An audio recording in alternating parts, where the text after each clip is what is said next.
So we saw a sneak pass, as they call it, from behind us, and they're flying at very high speeds. Again, for the little people, 500 knots, this kind of measurement for aircraft, but it's the equivalent of something like 1,000 kilometers per hour, meaning very, very fast.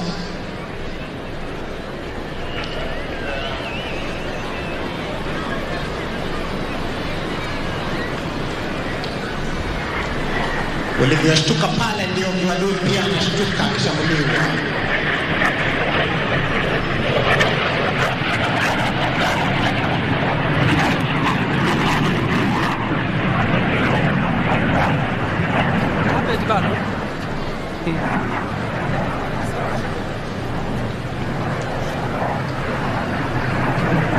They're soon going to rejoin, come together again.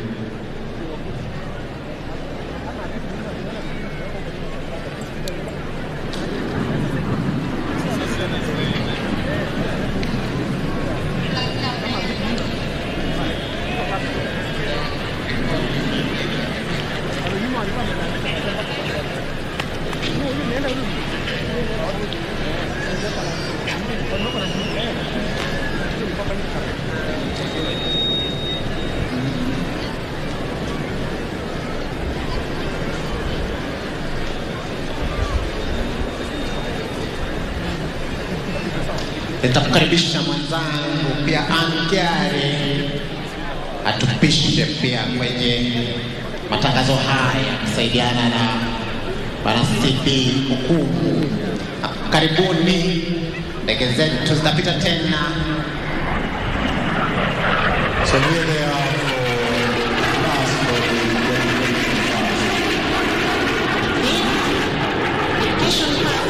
wanatoa heshima yao kwa lipapo ndege zetu za kivita aina ya F5 wakizidi kuonyesha ujuzi wa hali ya juu hewani. Kumbuka ni ndege zilizo na desturi ya kuruka kwa mwendo wa kasi, sauti ya kugofya, na hivi leo tukiwaona wakiweza kuonyesha ujuzi.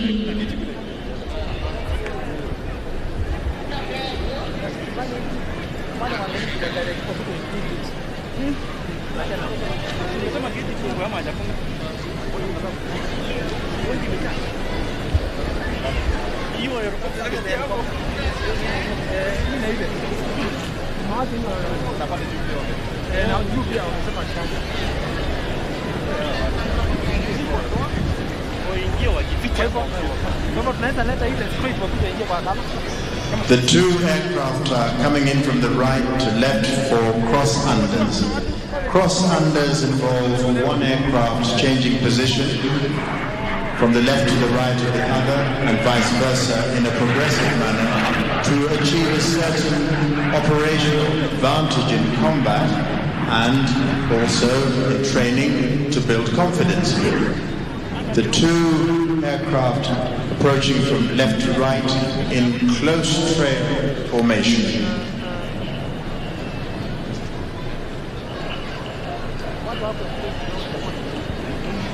So here they are getting into position. Asante sana mtangazaji mwenza. Kama vile nilikuwa nakupasha ni kwamba ujuzi unaoona ndege hizi zikionyesha kwa anga letu ni ujuzi ambao wanautumia wakati wako kule kwenye vita ili kuweza kukabiliana na adui kwenye anga na vile vile ardhini.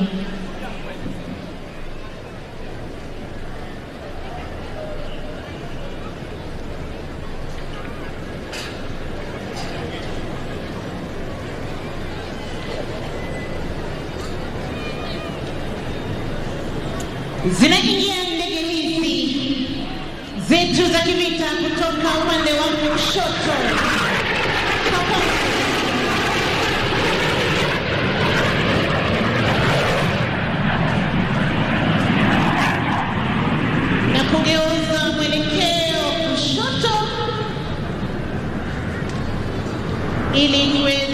kuendelea na maonyesho.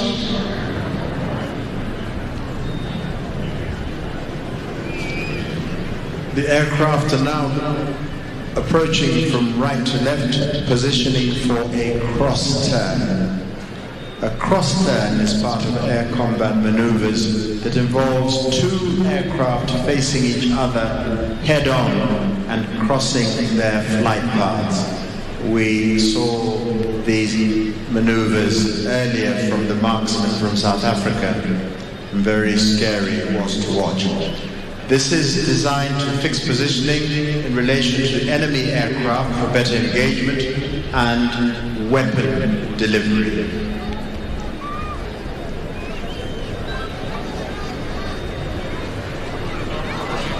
Wanaingia toka upande wa kulia.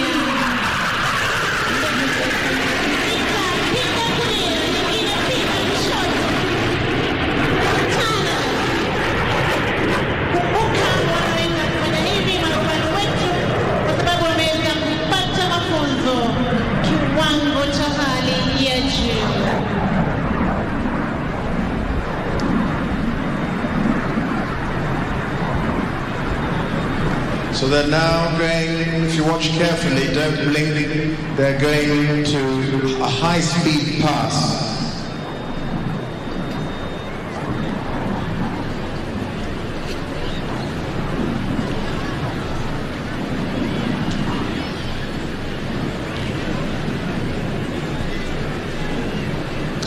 A high-speed pass.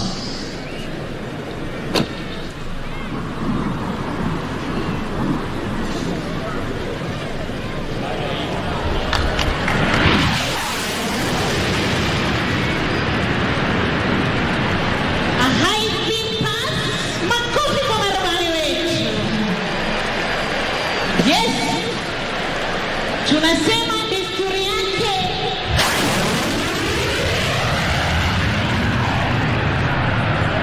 Hivyo ndivyo huwa wanapata adui kwenye ngome zake. Well, when you've stopped vibrating yourselves, you can give them a very big round of applause.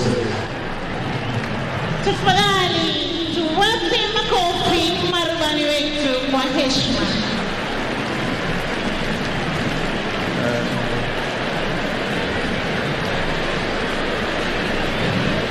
Wakati unasikia hiyo sauti, wanahewa kutoka Laikipia Airbase, kauli mbiu Sound of Freedom, kutoka kwa ndege zetu za kivita, ndege aina ya F5.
We're next going to see Skytruck, and I'm going to hand over to my colleague Corporal Emmanuel Banzi. But let me tell you something about what's going to happen next. The Skytruck is a transport aircraft that can be used for various purposes, including transporting soldiers to battle, especially those with special training like the paratroopers who can free fall from the aircraft to enemy territory. Now, the idea of a military free fall was conceived in 1988 by the then commander of the Kenya Army to address emerging needs in airborne operations. The free fallers have been trained both locally and internationally, and therefore they have a wide range of expertise for gaining entry into enemy territory, no matter what the circumstances. The Skytruck aircraft is going to approach from the front of the dais at 11,500 feet with a group of free fallers. And I'm going to hand over to Corporal Banzi. Asante sana mwenzangu CB Okumu. Wageni wetu mashuhuri, onyesho linalofuata ni la jeshi letu la nchi kavu, kikosi cha wana Green Eagles, mojawapo wa vikosi vinavyokamilisha brigedi ya operesheni spesheli za jeshi letu la nchi kavu, ikiwa chini yake Brigadier Saif Rashid ambaye ndiye kamanda wa brigedi hii kwa sasa.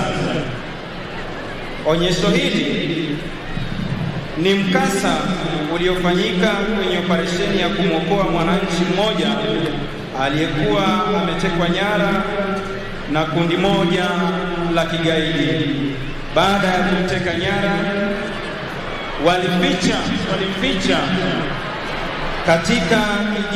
katika nyumba moja kijiji fulani na kuitisha kiasi kikubwa cha pesa ili waweze kumwachilia. Kama tunavyojua kwamba hakuna mkataba wala makubaliano ya aina yoyote kati ya nchi huru na magaidi, kikosi hiki kilishuka kutoka angani kama wanavyosema kwenye kauli mbiu Dead from above, na kutekeleza operesheni hii ya kumwokoa mateka huyu aliyekuwa amejeruhiwa. Angani hivi sasa ni wana Green Eagles, ikiwa kuna bendera 5 hewani ambazo zinapeperushwa kwa sasa, ikiwemo bendera ya taifa, bendera ya majeshi yetu ya ulinzi ya Kenya, bendera ya jeshi letu la nchi kavu, bendera ya jeshi letu la wanahewa, pamoja na bendera ya jeshi letu la wanamaji, na hali kadhalika bendera 3 za kikosi hiki cha wana Green Eagles.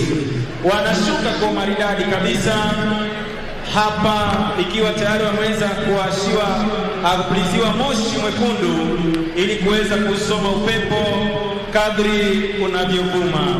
Katikati ya uwanja wanajeshi hao wameweza kuwekewa alama inayofahamika kama Desire Impact Point, na hapa tunamwona Jump Master akiteremka kabisa kwa umaridadi, akitumia ujuzi wa hali ya juu alionao kwa utaratibu, ustadi mkubwa, anashuka mahali hapa. Jump Master anayepeperusha bendera ya taifa, Warakosa tu Joseph Munai, anashuka kwa umaridadi kabisa. Tumpe makofi anapokuwa hapo uwanjani. Jump Master Warakosa tu Joseph Munai. Naomba wananchi tutulie tafadhali. Wanakuja vizuri kabisa kama nilivyosema hapo awali, ikiwa ni bendera kadhaa ambazo zimeweza kusalia hewani hapa. Inayoteremka kwa sasa ikiwa ni bendera ya majeshi yetu ya ulinzi ya Kenya inayopeperushwa naye Senior Sergeant John Joroge, anatua kwa umaridadi kabisa. Tumpe makofi mazuri. Asanteni. Bendera ya tatu inayopeperushwa hivi sasa ni bendera ya jeshi letu la nchi kavu ikipeperushwa naye Sergeant John Kide. Bendera ya jeshi letu la wanahewa ikipeperushwa naye Corporal Alan Kanzi. Bendera ya jeshi letu la wanamaji ikipeperushwa na Corporal Gerald Kinywa anayetoa kwa maridadi kabisa mahali hapa. Tuongeze makofi wananchi tafadhali. Zinasalia bendera tatu hewani ikiwa ni bendera zilizo fahari ya kikosi cha wana Green Eagles wakitua mahali hapa.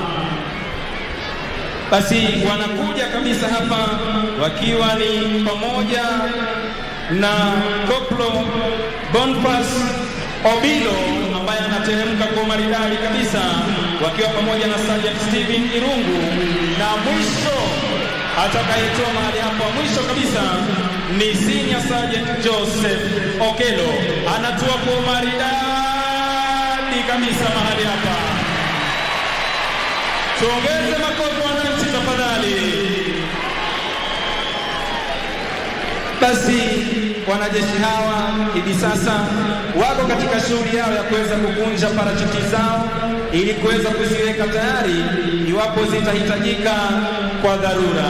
Kama ilivyo desturi, wanajeshi wetu huwa imara kabisa kuhakikisha kwamba hakuna majeraha yanayopatikana mahali hapa, na hivyo basi Drop Zone Safety Officer Warrant Officer 2 Samuel Drop wakishirikiana na Warrant Officer 2 Jump Master Obadia Midibe pamoja na Warrant Officer 2 Ronald Bichanga wanahakikisha kwamba wanajeshi waliotua mahali hapa wa salama kabisa.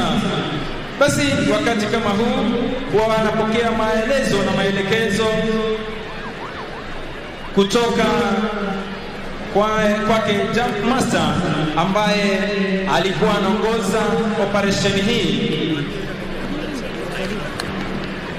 Sasa hivi ndege aina ya Skytruck iliyokuwa imewapeleka kule juu angani inapeana heshima yake. Makofi kwa rubani wetu, tuongeze makofi. Asanteni.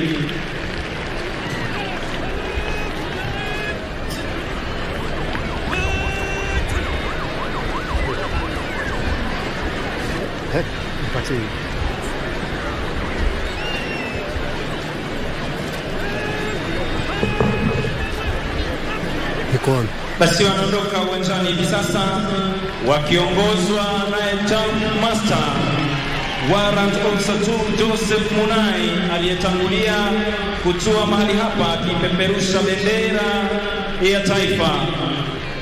Kama ilivyo desturi, wanajeshi mambo yao ni sawasawa, wanatembea sawasawa, wanavalia sawasawa, na vilevile wanapigana vita kisawasawa.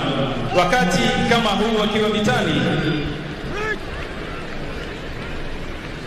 wanapeana heshima yao kama ilivyo desturi za majeshi yetu ya ulinzi ya Kenya. Wakati kama huu wameweza kumwokoa mateka yule, kuweza kumweka katika mikono salama. Tuwape makofi tafadhali wananchi wanapoondoka na Green Eagles hapo uwanjani. Hii ikiwa ni furaha yake aliyekuwa akiongoza onyesho hili, Luteni Valentine Eshiwani. Basi nitarudisha,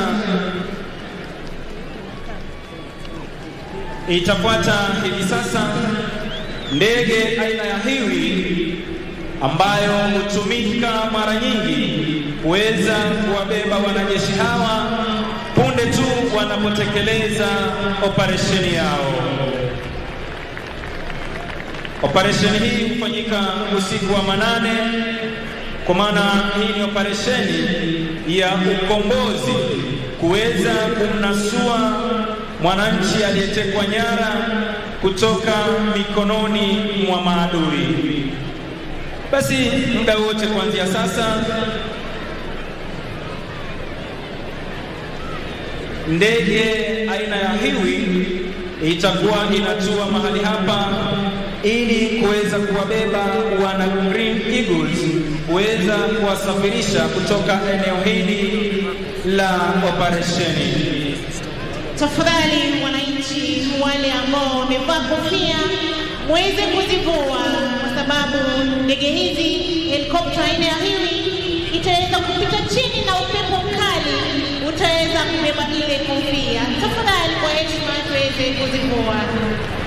Asante sana mwenzangu Senior Sergeant Ankiarie.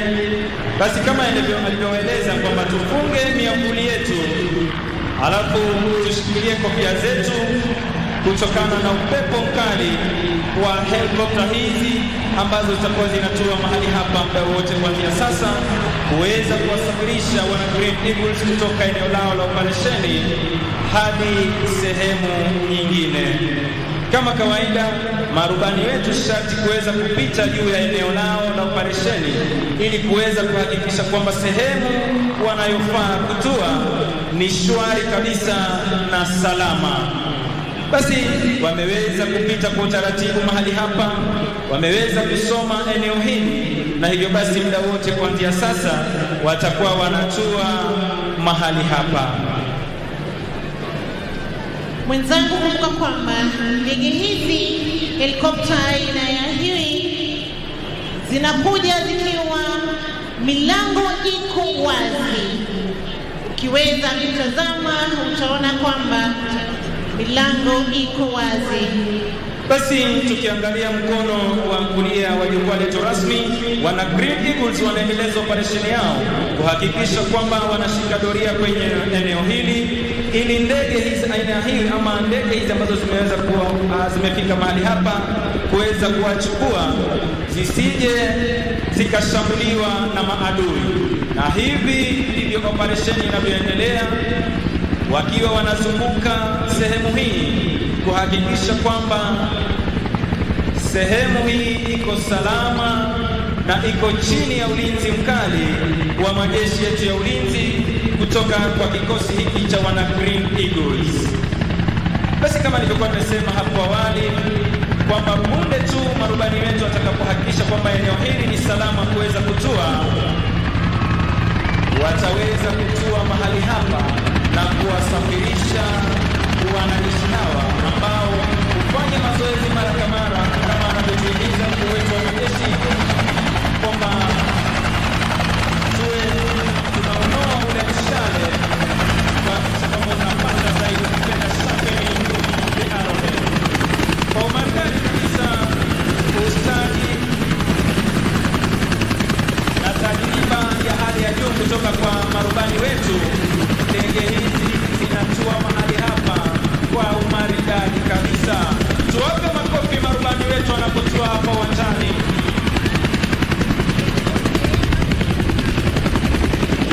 Tukumbuke kwamba ndege hizi za mashambulizi ziko vilevile na bunduki aina ya machine gun zilizo na uwezo wa kupiga risasi rashasha. Wanaondoka kijeshi kipindi kinachofahamika kama tactical move, wawili wakisonga, wawili wanashika doria, wawili wakiingia kwa ndege, ulinzi bado unaimarishwa hadi watu wa mwisho kuweza kuingia kwenye ndege hizi ili kuweza kuondoka mahali hapa kwa kuhofia iwapo watakuwa wameonekana na maadui wasije wakapatikana mahali hapa. Basi tayari wameweza kuingia kwenye ndege hizi na muda wote kuanzia sasa watakuwa wanaaga eneo hili la operesheni baada ya kutekeleza jukumu lao kwa uadilifu.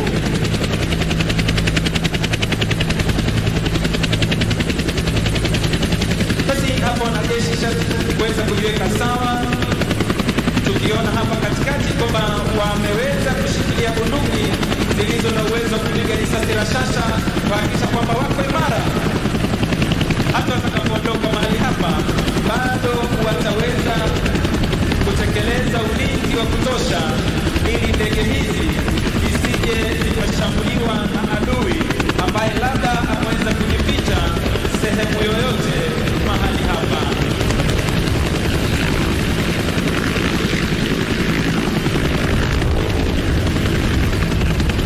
Basi kwa utaratibu na umaridadi wa kijeshi wana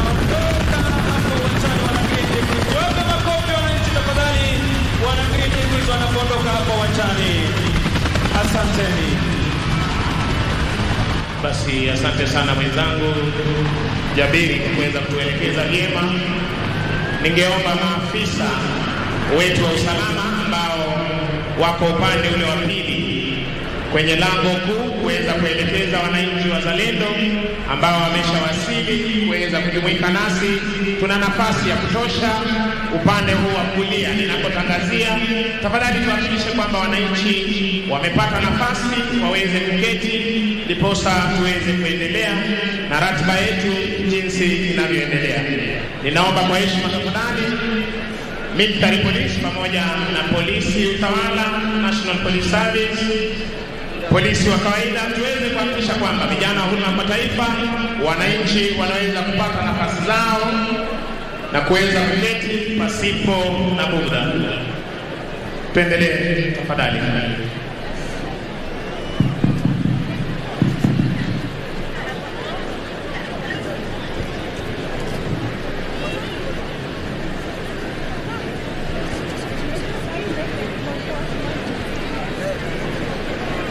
Tafadhali Inspector Levi Rukani, eneo lako la kazi, wale ambao wako pale juu tunaomba kwa heshima waweze kuondoka. Kuna ndege itatoka upande huu wa pili na isiweze kumdhuru yeyote. Tafadhali Inspector Levi Rukani, hakikisha kwamba eneo lako la kazi ama mahali ulikuwa umepewa kutekeleza majukumu yako, hawa wananchi ambao wako kwenye lango kuu la kuingia mahali hapa upande wa juu waweze kuondoka haraka iwezekanavyo.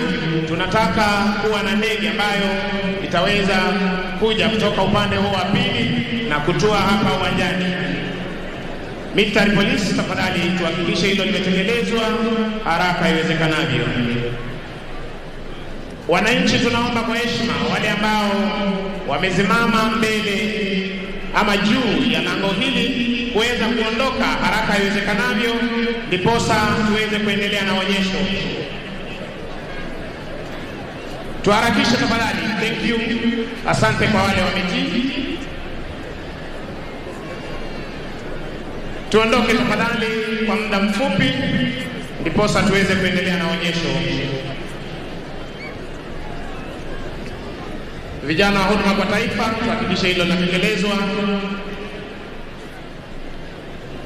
Tuweze kujaza upande huu wa pili, nafasi ambayo imebaki upande huu wa pili. Tafadhali tunaomba kwa heshima, kwa sababu ndege hizi zinakuja kuweza kutuonyesha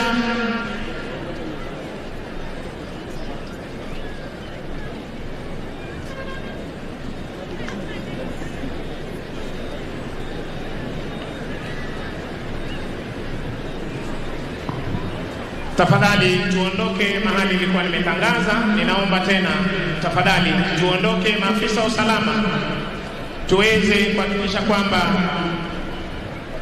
hapo juu kwenye ngazi tunaomba muweze kuondoka haraka iwezekanavyo tafadhali. Basi bendi yetu ya Maroon Commandos tunaomba tena muweze kurudi uwanjani. Muweze kurudi uwanjani tuweze kupata burudani. Bendi ya Maroon Commandos tafadhali.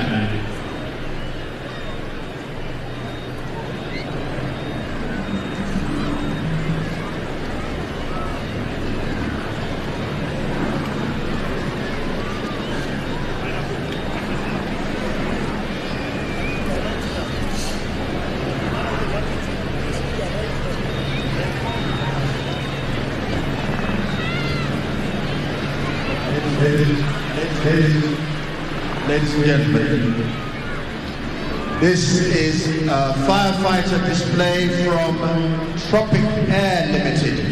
Tropic Air was established in Maroon Commandos, tabidi mtulie kidogo, tutawajuza wakati wa kuleta burudani. Sibi, endelea tafadhali.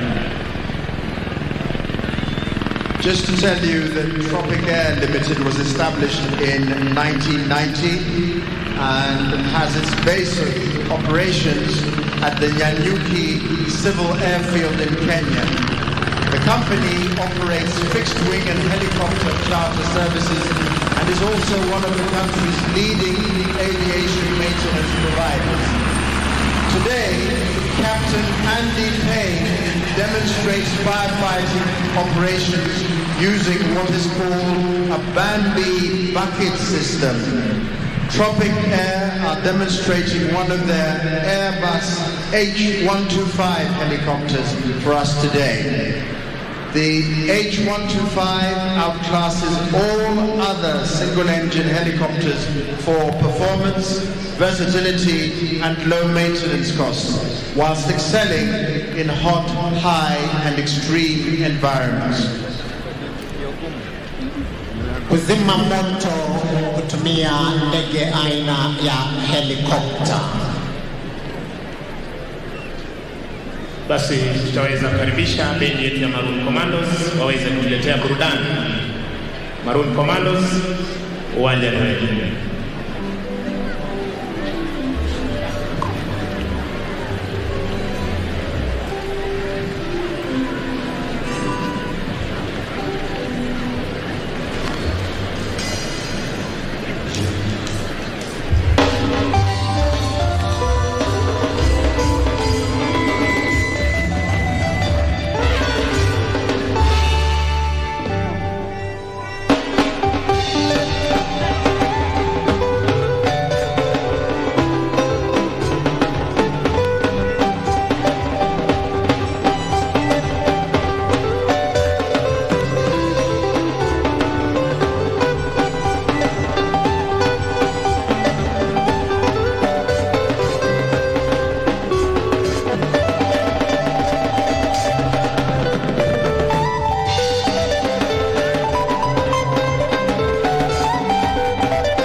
Captain Andy Payne is coming back second time, and this time look a bit more closely, because as the helicopter flies past, you will see suspended from its belly an orange bucket.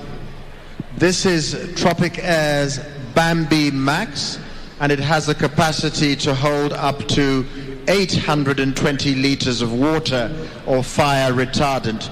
Filling the bucket requires the pilot to place the bucket over a water source with a minimum depth of 1.6 meters. This can be a dam, a tank, a lake, or even a swimming pool. Once the bucket is lowered into the water, it will automatically tip on its side, submerge, and fill up. The pilot will lift the bucket out of the water and fly to the location of the fire.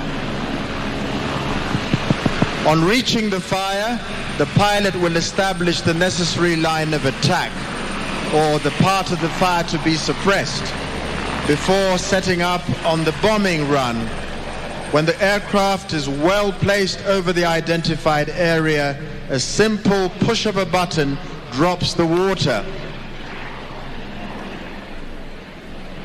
On target, always, one assumes. Now, to find out more about Tropic, contact them on Tropic Air Kenya Instagram. Here we see him again, and this time we can give him a big round of applause. I think he can hear us, not that much of a racket. A big round of applause for Captain Andy Payne. And he might just do another Bambi bucket. No? Makofi, makofi, makofi kwa rubani wetu huyo. Well done.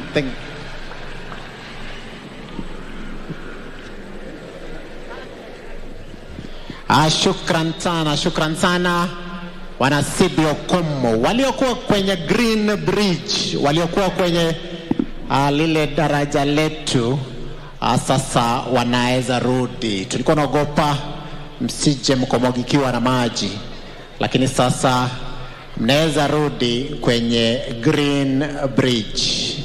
Maroon Commandos, kazi kwenu.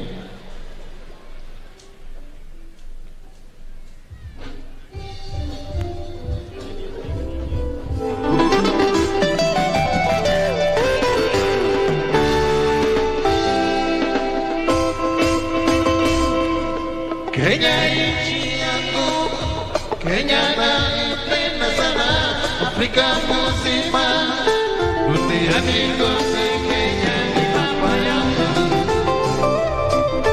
Kenya nchi yangu, Kenya naipenda sana, Afrika mzima, duniani kote Kenya ni mama yangu. Naipenda Kenya nchi yangu.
Asanteni sana Maroon Commandos kwa mziki wa mtamu kabisa.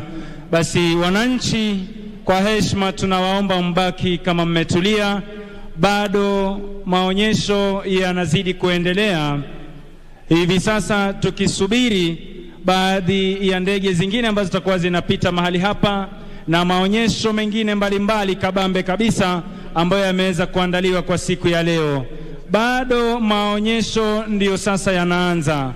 Kwa hivyo tafadhalini tunaombwa kutulia mahali tulipo, tuzidi kusubiri maonyesho zaidi. Waelekezi wangu tafadhali, tujaribu kuwaeleza wananchi kwamba watulie, bado maonyesho ndiyo yanaanza hivi sasa. Asanteni. Ladies and gentlemen, please don't go away. Things are just starting. That was the first half, if you will, of our display. There are more to come all the way until 4 o'clock in the afternoon. So please, please, please don't go away.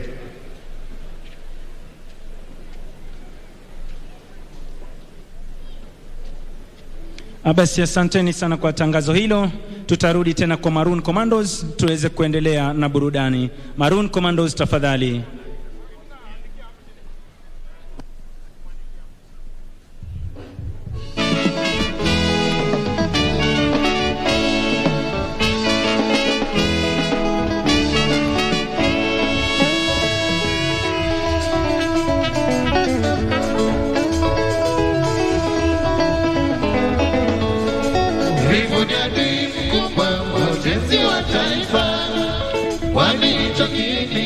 Kisababisha shujaa.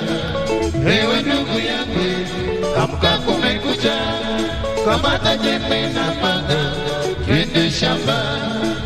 Hata wewe mwanangu, amka kumekucha, kwani hizi ndizo za kwenda shule. Hata wewe karani, amka kumekucha, kwani hizi ndizo za kwenda kazi. Uvivu ni adui mkubwa wa ujenzi wa taifa, kwani hicho kiini hasa kisababisha shujaa. Ewe ndugu yangu, amka kumekucha, kamata jembe na panga, twende shamba. Hata wewe mwanangu, amka kumekucha, kwani hizi ndizo za kwenda shule. Hata wewe karani, amka kumekucha, kwani hizi ndizo za kwenda kazi.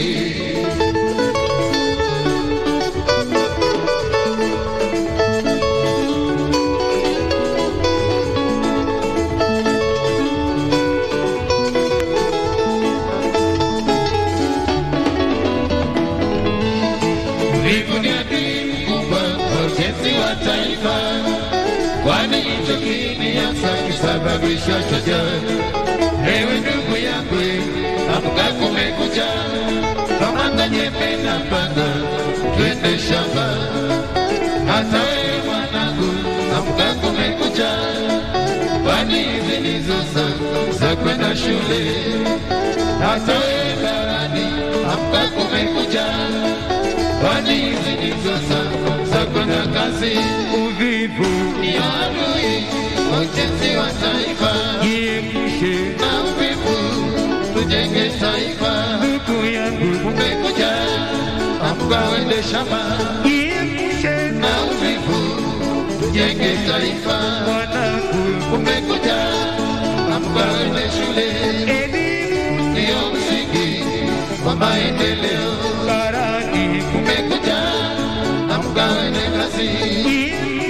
Na uvivu tujenge taifa. Uvivu ndio adui wa ujenzi wa taifa, na uvivu tujenge taifa. Kumekucha, amka uende shamba.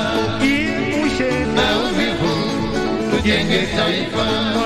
Kumekucha, amka uende shule. Elimu ndio msingi wa maendeleo. Kumekucha, amka uende kazi. Na uvivu tujenge taifa.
Wana Maroon Commandos, kidogo tushikilie kidogo tafadhali. Kuna tangazo hapa, tukiangalia kwa screens zetu kuna watoto watatu ambao tunaweza kuwatazama pale.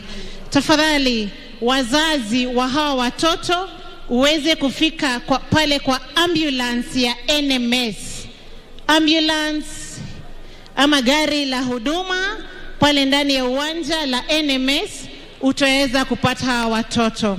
Na pia tunahimiza wazazi, tafadhali tuweze kuangalia watoto wetu, na kama imekuwa ni kwamba watoto wanahitaji lishe, pale unapoingia upande wa kulia kuna mahali ambapo utaweza kupata chakula cha watoto hawa. There is the DEFCO canteen, iko pale, utapata maji, utapata chakula, tuweze kufikisha watoto wetu pale wapate chakula. Asanteni. Maroon Commandos 2.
Nara mbogo wa wasite Yesia Tego mana Iri banyaga inyo cha mzidi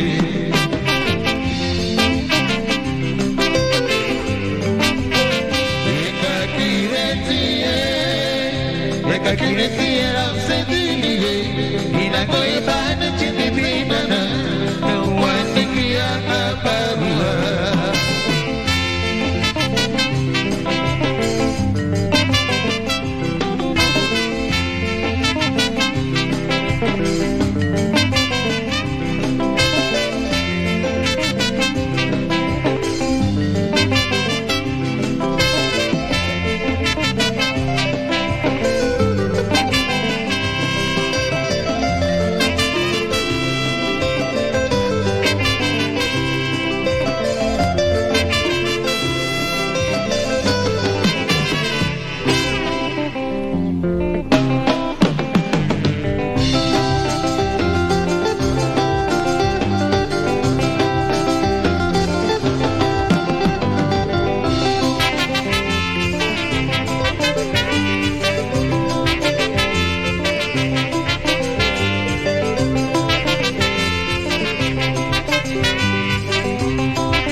Asanteni sana Maroon Commandos kwa wimbo huo mtamu kabisa.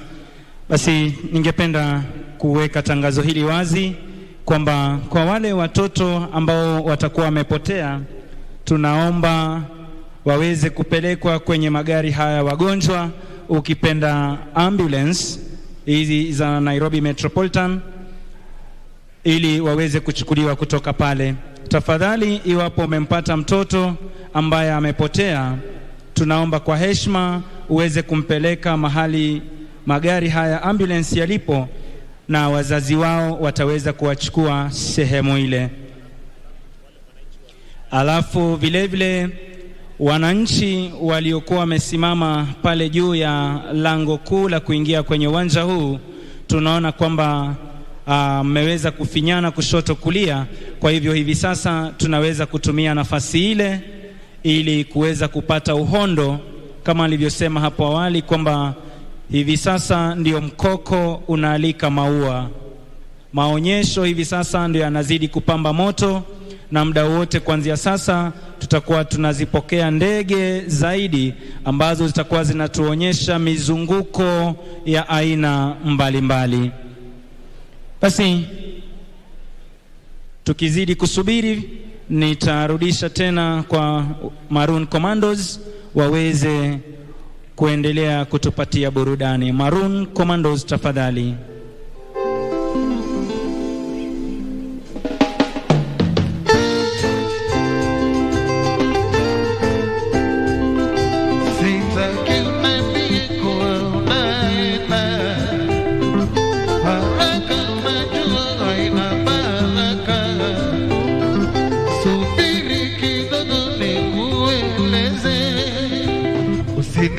Chini majina wasi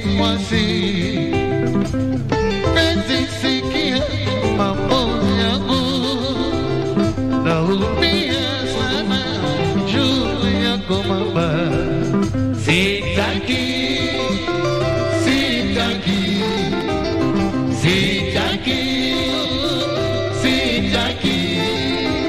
tukipatana na usema Una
unabaki na nane. Sitaki uniambie eti unaenda. Sitaki uniambie eti unaenda. Cheza somebody, cheza somebody, cheza somebody.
Asante sana Maroon Commandos kwa wimbo huo mtamu kabisa.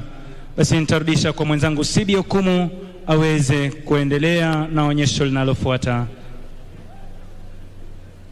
Na hilo ni skydiving. So very soon in front of you will be a jump aircraft Cessna Caravan flown by Captain Godwin Washira, approaching from the right, and he has 6 skydivers. The jump aircraft is operated by the FTC Flying School based at Wilson Airport, right beside us.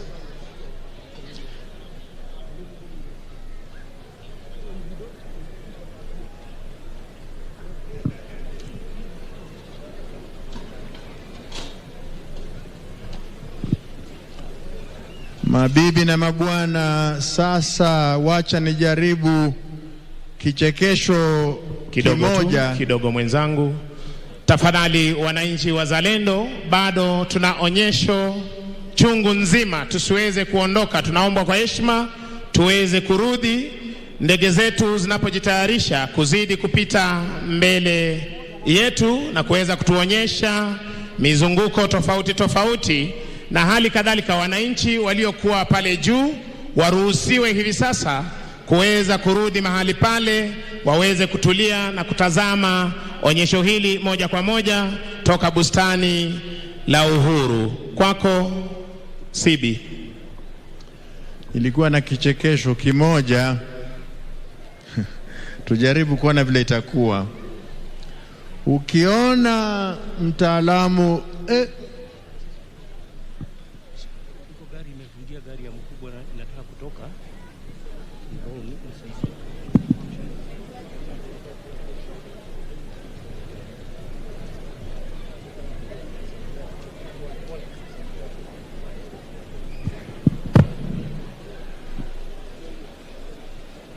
Kichekesho cha kwanza wacha nirudie. Ukiona mtaalamu wa bomu akikimbia, jaribu sana kuandamana naye. Kichekesho cha pili, ukisikia rubani wa jeti ya F5 akisema kwa sauti, ondoka, ondoka, ondoka, sauti za pili za mwisho zitakuwa mwangwi. Ukisubiri kuuliza ni kwa nini, utakuwa ukizungumza peke yako kwa sababu wewe ndio umewachwa kuwa rubani. I have an announcement to make. The driver of KCZ 748A, would you please remove your vehicle so that a special guest can leave? KCZ 748A. Asante kwa tangazo hilo Bwana Sibi. Senior Sergeant Kiarie, report mahali pa kazi. Sergeant Kiarie tafadhali. Senior Sergeant Kiarie, report mahali pa kazi. Banzi, tuendelee. Asante sana mwenzangu. Wananchi tafadhali mulioko kwenye lango kuu la kuingia mahali hapa, mnaombwa kuweza kuchukua nafasi zenu kama mlivyokuwa hapo awali, ili kupeana nafasi kwa wenzetu walioko kule nje pia vile vile kuweza kuingia hapa ndani. Tunaposongamana kwenye lango kuu, tunapeana wakati mgumu kwa maafisa wanaotuelekeza kuingia mahali hapa. Kwa hivyo tafadhalini wananchi mlioko mahali pale, tunaomba kupunguza hiyo movement ili tuwapatie nafasi wenzetu walioko kule nje ambao wako na hamu ya kuingia hapa ndani kujiunga pamoja nasi, kujionea maonyesho haya yanayoendelea ya wanaanga.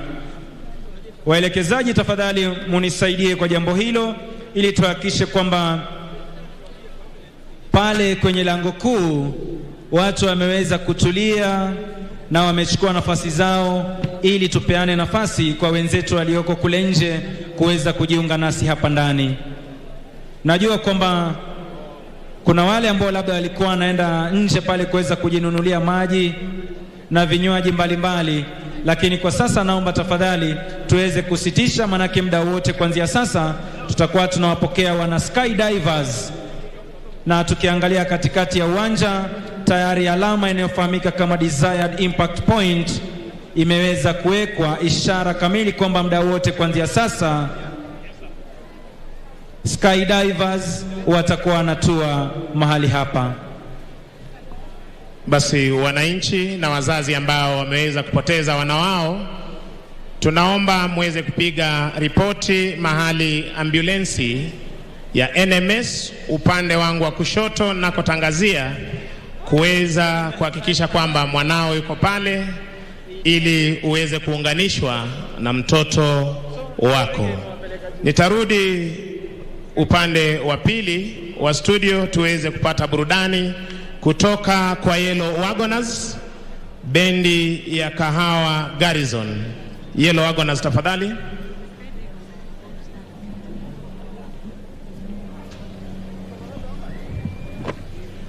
Ladies and gentlemen, look to the skies. The skydivers have gone up to a height of 5,000 feet above us on ground level, and they will commence their dives soon. So if you look very high, there's some Kenya flags, maybe 1, 2, 3 above the presidential dais.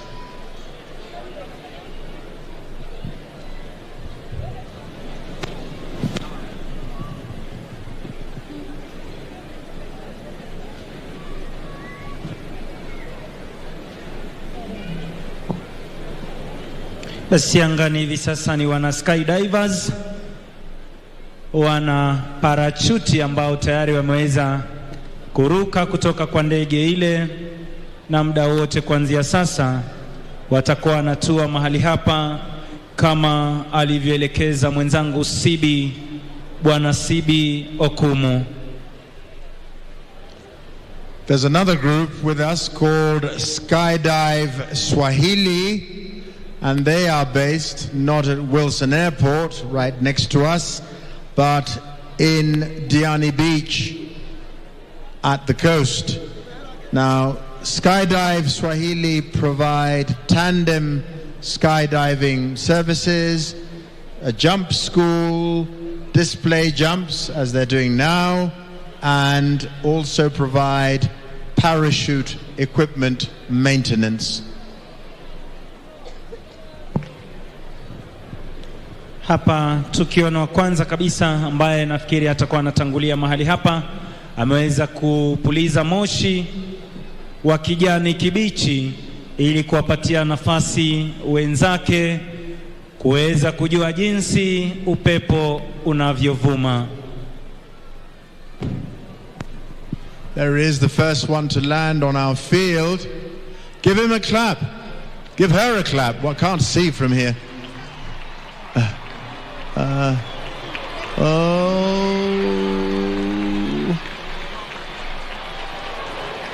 There we go.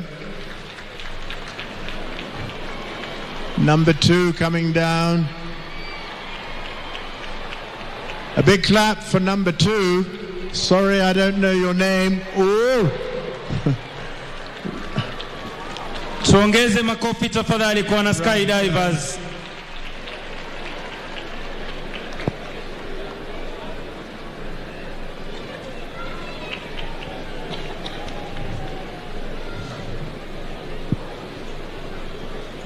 Number 3 coming down, all simultaneously, quite a few.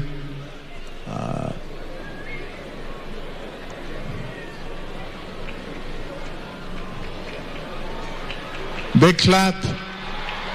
Oh.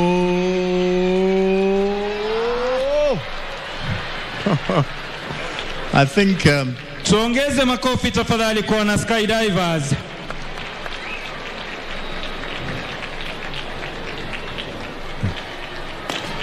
Oh, I think a significant investment in knee supports is necessary over time.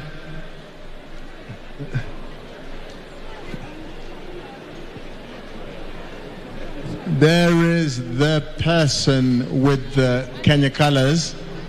A bit of a loop there.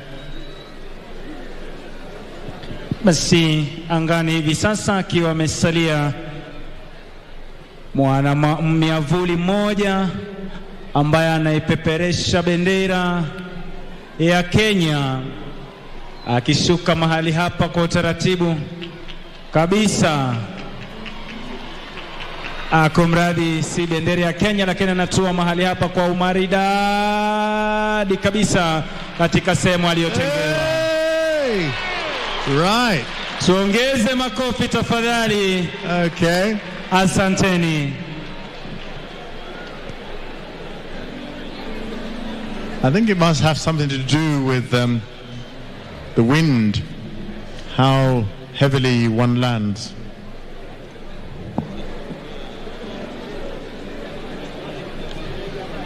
Basi bado tuna onyesho lingine. Kwa hivyo wananchi, tuzidi kujivunia wana miavuli ambao wanashiriki katika onyesho hili. Tuweze kuongeza makofi tafadhali, kisha niweze kuwarejesha moja kwa moja kwa bendi ya Yellow Wagoners, bendi ya jeshi letu la nchi kavu, Kahawa Garrison. Twende kazi.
Asante sana bendi ya Yellow Wagoners. Asante sana mgeni wetu rasmi. Hivi sasa nitaweza kuapisha wenzangu kutoka idara ama polisi wanaolinda mbuga zetu, Ranger Eric Mwandawiro pamoja na Warden 2 Edward Mburu, waweze kutuelekeza jinsi wanavyolinda mbuga zetu. Asante sana mwenzangu.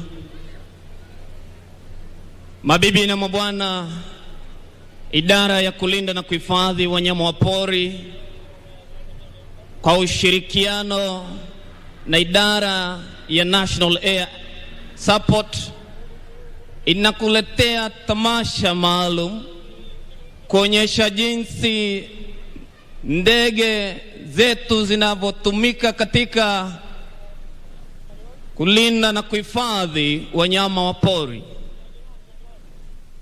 Kwa mbele yetu kunayo ndege aina ya fixed wing aviat husky ikiwa na rubani John Tepar.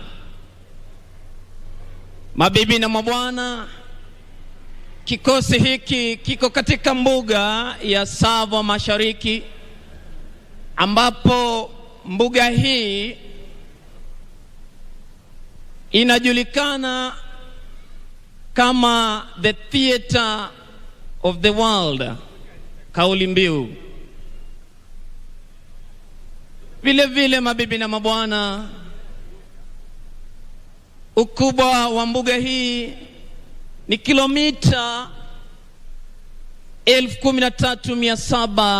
13,747 mraba, ikiwa inajivunia wanyama wakubwa watano kama vile tembo, mbogo, chui, simba na hata faru, ikiwamo mbuga hii faru weusi ambao tunajivunia katika mbuga hii. Mbuga hii inapatikana katika kaunti ya Taita Taveta.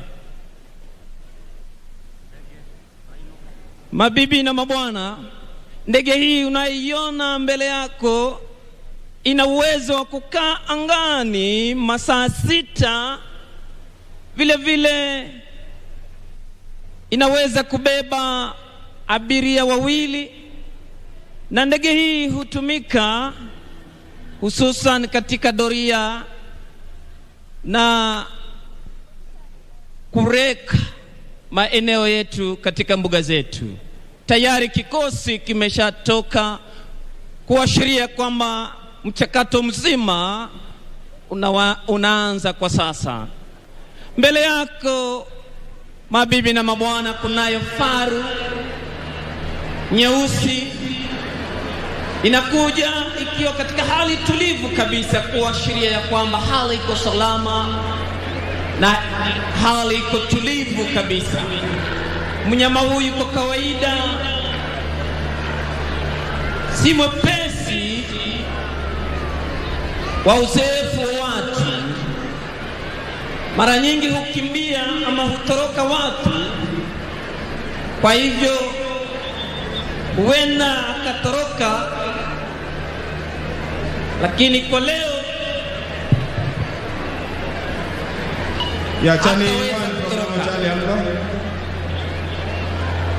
mabibi na mabwana, mnyama huyu ni mmoja wa urithi ambao tunaojivunia katika taifa hili la Kenya, ikiwamo tukikumbuka miaka ile ya 70 ambapo haswa uwindaji haramu uliweza kwenda juu sana.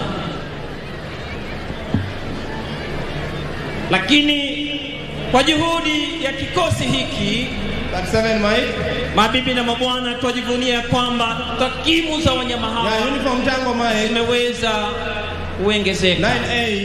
Hebu tusikie. Uniform Tango Mike 19805200 over.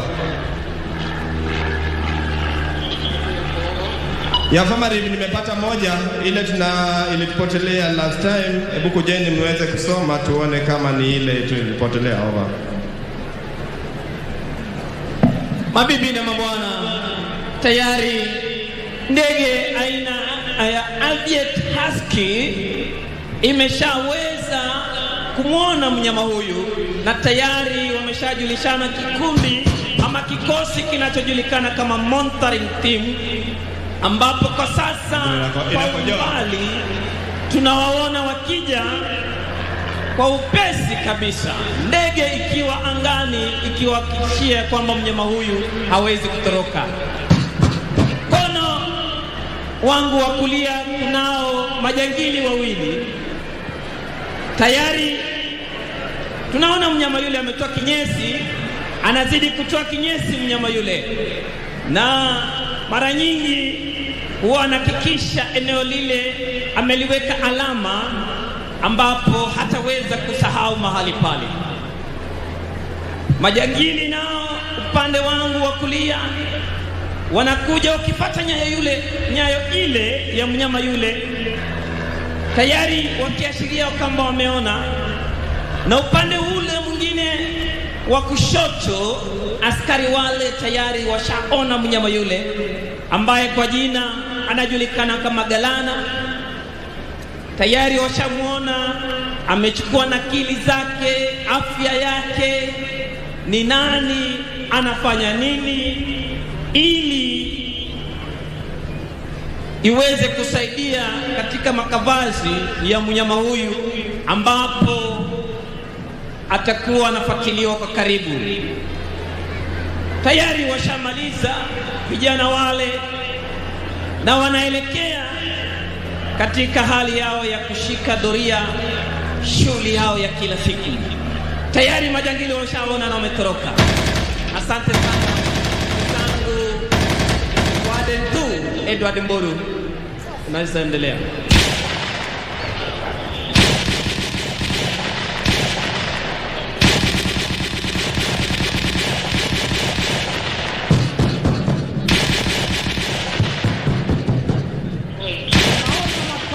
Makali kweli kweli ndani ya majangili na askari wetu. Askari mmoja amepata jeraha. Kamanda anatuma askari wawili waweze kumpa huduma ya haraka sana iwezekanavyo na kumtoa kwenye eneo la vita. Tunaona wakifanya huduma ya kwanza kwa haraka sana, inaitwa tactical care under fire. Wanamtoa kwa haraka. Tuwapigie makofi ya askari. Moto unapamba kati ya majangili na askari wa kulinda wanyama pori. Wanakabiliana. Askari tunaona wakiondoka pale kwenda kumhudumia mwenzao kwa tactical movement. Wanaondoka kwa ustadi kweli kweli, wakielekea mahali ambapo mwenzao wanapewa huduma ya kwanza.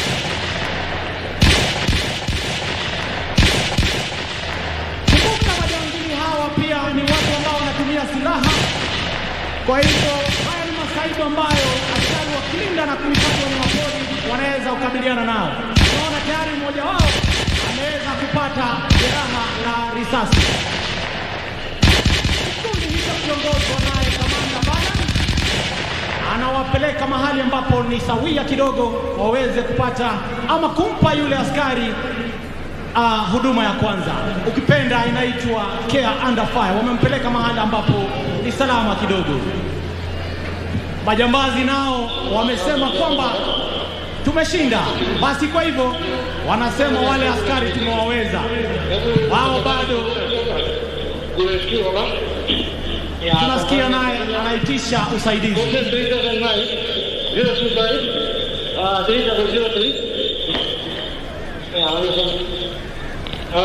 Unit of compromise 9I 50145. Yeah, what is it? Tunasikia kwamba yule komanda ameita kituo chake kule headquarters, anasema kwamba anahitaji usaidizi na amepiga ripoti ya kwamba mmoja wa askari ameweza kuumizwa. Kwa hivyo anasema angehitaji more air support. Yeah, Zulu Bravo, this is Kilo Whiskey, loud and clear, send over.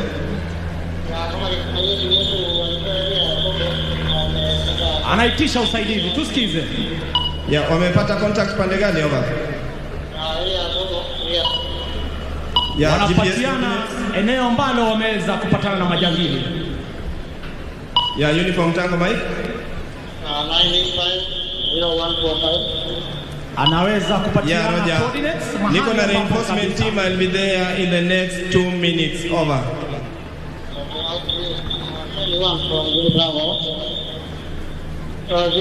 Anaitisha usaidizi wa ndege aina ya helikopta.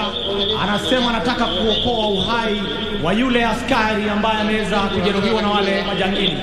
Vile vile anaitisha usaidizi mwingi uje, yani usaidizi wa reinforcement, ukipenda quick response team.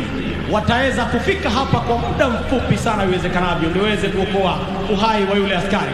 Ukiangalia mbele yetu, mgeni wa heshima, ni kwamba kuna aina ya ndege ya helikopta Bell 206 almaarufu Long Ranger, ikiendeshwa naye meja mstaafu Anthony Ngugi akisaidiwa na kapteni Dennis Amolo. Wanakuja kutua pale kwa ustadi mara moja ndio waweze kupeleka yule askari aliyeweza kujeruhiwa hospitali. Wanatua kwa maridadi. Tuwape makofi wananchi.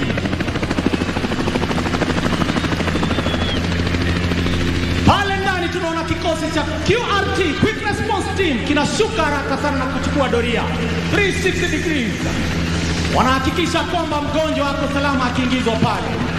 Ni askari ambao wameweza kupata mafundisho ya hali ya juu, wamekuja kusaidia wenzao. Mgonjwa naye anapelekwa kwa mbinu ya tumankari kwenye ndege hile ndio weze kupelekwa kwenye zahanati kwa haraka sana. Ni dhahiri shairi kwamba rubani wetu wamepata mafunzo ambayo inawezesha kufanya operesheni kwa muda mfupi sana, na ndege hiyo tena ilekea hewani. Tuwape makofi jameni. Askari kaweza kuokolewa. Kumbuka mada ya leo ni kwamba kuoneshana namna ndege zetu zinavyotumika kuweza kusaidia kuhakikisha mbuga zetu za wanyama ziko salama salmin. Wanaondoka, kwa hivyo askari hajapoteza maisha, kaweza kupelekwa hospitalini na quick response team nayo imeweza kuwadia.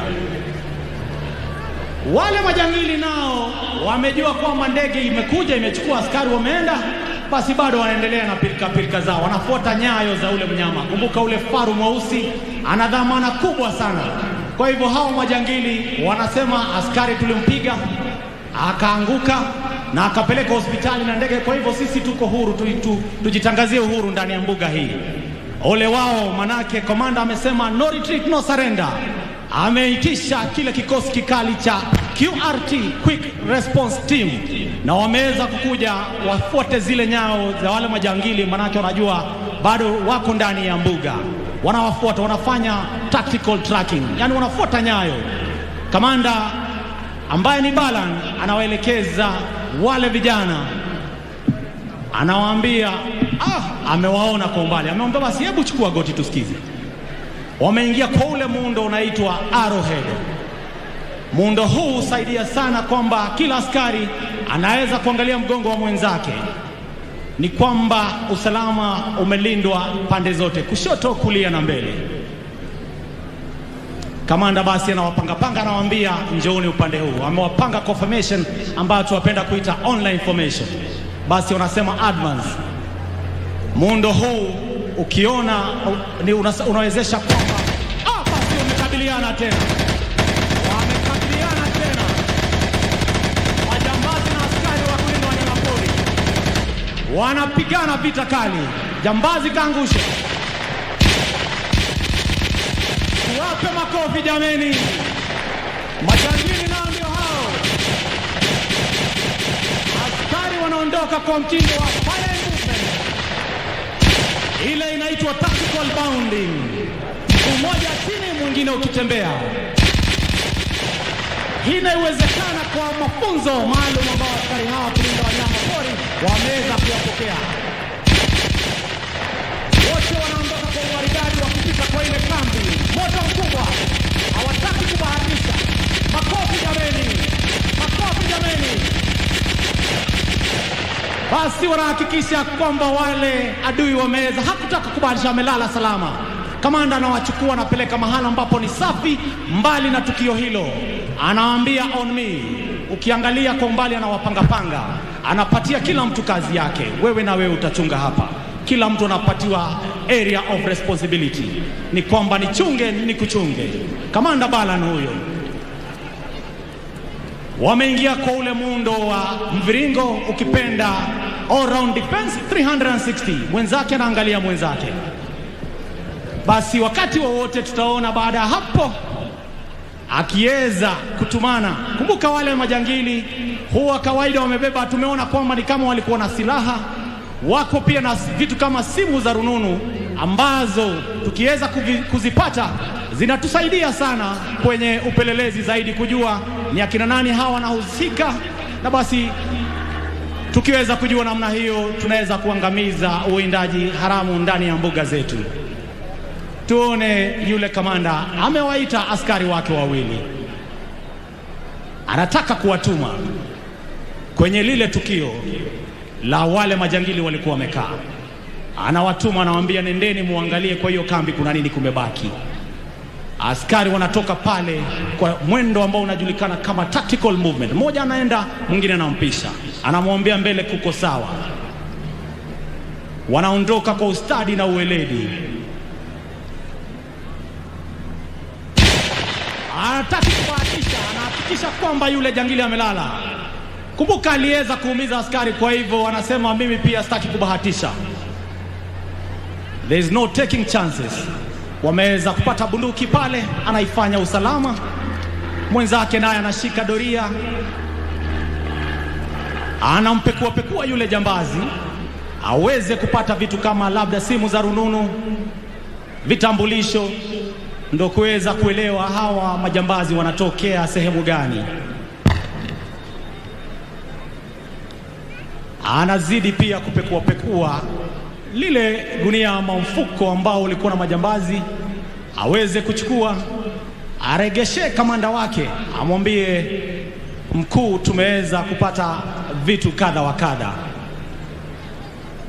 Askari hawa wanyamapori ni askari ambao wameweza kupata mafunzo bora zaidi, yani kuhakikisha kwamba mbuga zetu ziko salama, wanyama wetu wako salama. Na tumeweza kuona kutokana na juhudi za serikali kuwapa mafunzo na kuwapa vifaa vyema vya kazi, basi mbuga zetu na wanyama wetu wameweza kuhakikisha kwamba ziko salama salmini. Wanarudi kwa ule mtindo bado wa tactical movement, wanaregea pale ndani.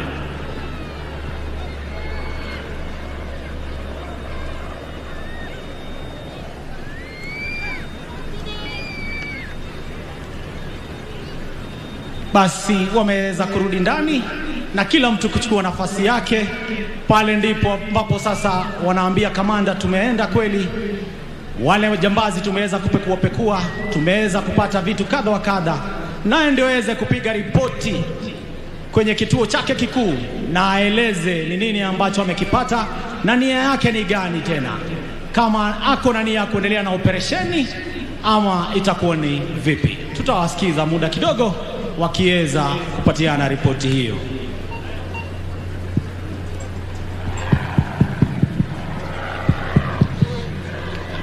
Pia wageni wetu ni wajuze kwamba mnyama ambaye tuliyemuona hapa ambaye ni faru mweusi ni mnyama ambaye anapatikana mbuga ya wanyama ya Tsavo Mashariki ambao tunaiga siku ya leo. Tunasikia akiitana. Vile mnyama huyo ama wanyama hao faru weusi wanapatikana mbuga ya wanyama kama Tsavo West, Tsavo East National Park ambayo ndio hii leo tumeiona, Meru National Park. Zulu Bravo, this is Charlie 1. Wanapatiana ripoti. Authorities tunaweza kupa tu hiyo nyayo na tukakutana na hawa jomba. Zulu Bravo. Aendelea.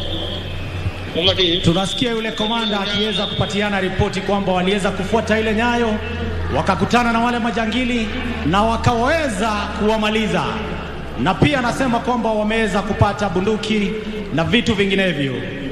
Niwakumbushe kwamba awali nimesema kwamba wanyama hao ambao ni faru weusi wanapatikana mbuga zetu za wanyama kama vile Tsavo Mashariki ambayo tumeiga siku ya leo, Tsavo Magharibi ambayo ni Tsavo West, Meru National Park ukitembea pia utawapata, na hapa karibu jirani yetu Nairobi National Park wanyama hao wanapatikana vile vile mbuga yetu ya wanyama ya Lake Nakuru National Park. Tusisahau pia mbuga ya wanyama ambayo iko kaskazini mwa nchi ambayo ni Ruma National Park. Faru hawa weusi pia wanapatikana. Tangu serikali ilianza mbinu ya kuwapa askari hawa mafunzo na kutoa vifaa vya kisasa kupigana na magaidi, tumeona nambari ya wanyama hawa ikiongezeka maradufu, ishara ya kwamba watalii wamekaribishwa wote wa ndani na nje, kwamba mbuga zetu ziko imara daima na kwamba usalama ni wa hali ya juu. Tujivunie urithi wetu kama wananchi wa Kenya. Nimkaribishe mwenzangu Mwandawiro, tafadhali.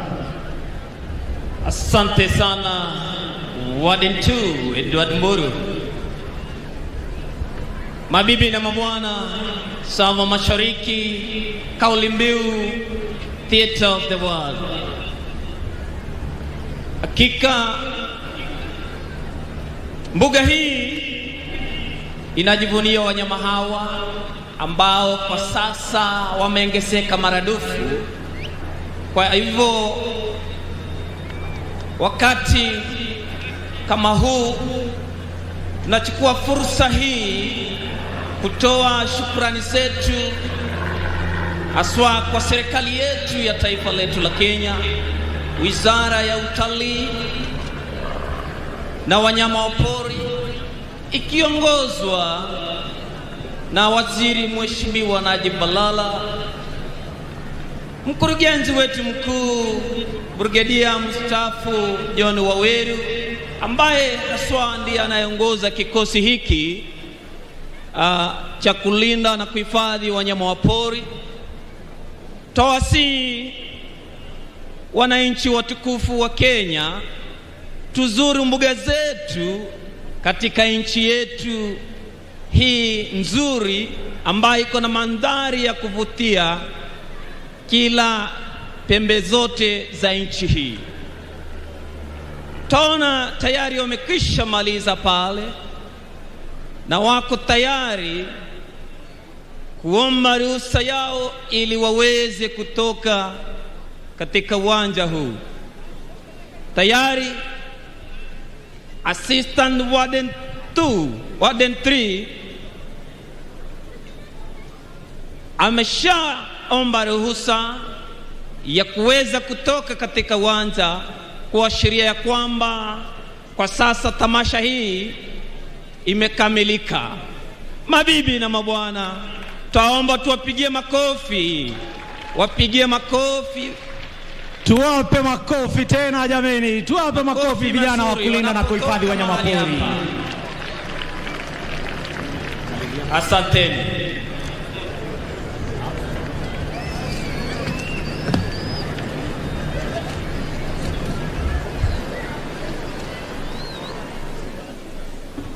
Basi asante sana askari wetu wanaolinda mbuga zetu pamoja na wanyama pori.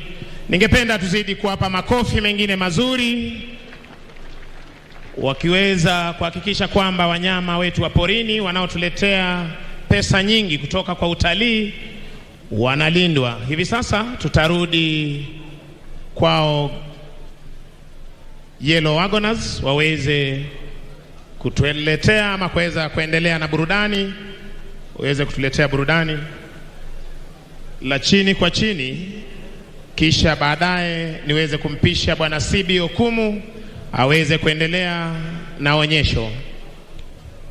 Yellow Wagoners.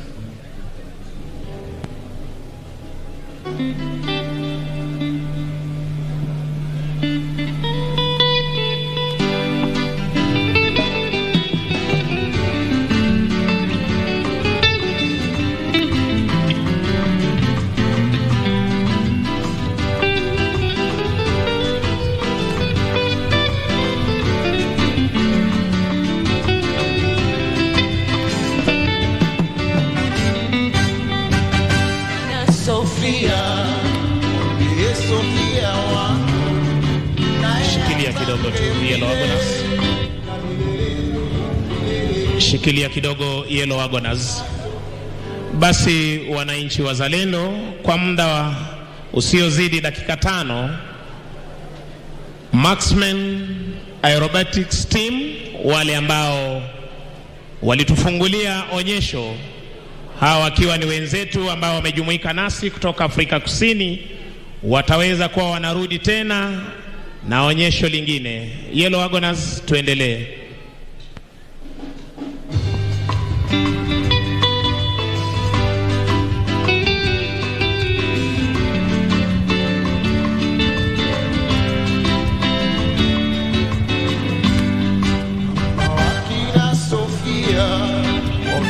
Sofia wangu naye atamke vile na milele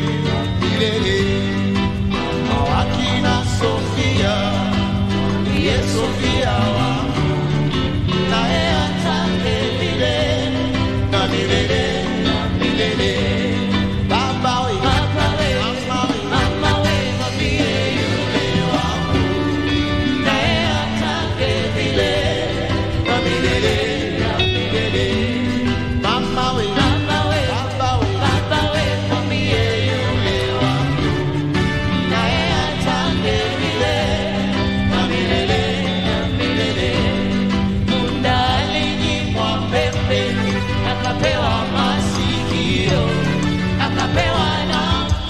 The pictures on your screen are coming live from the Uhuru Gardens, where the Kenya Defence Forces is hosting an air show, and this is being led by the Kenya Air Force to boost displays of both military and civilian aerobatic capabilities aimed at engaging and entertaining the public. We have seen hundreds of families thronging the grounds here at Uhuru Gardens, and during the early morning hours we have seen the Kenya Defence Forces showcasing their skills. Also the Kenya Wildlife Service has come on board, but in the afternoon session we're expecting the Phoenix Aviation sister sovereign, the Kenya Airways, the Farmland Aviation Firefighting display, and aerobatics by the Mark Hansen from South Africa to showcase their skills. For now, we are taking you back to the broadcasting house for the lunchtime news with my colleague Nisi Imano. We'll be back on this side in the afternoon. Good afternoon. My name is Irene Nchuma Udin.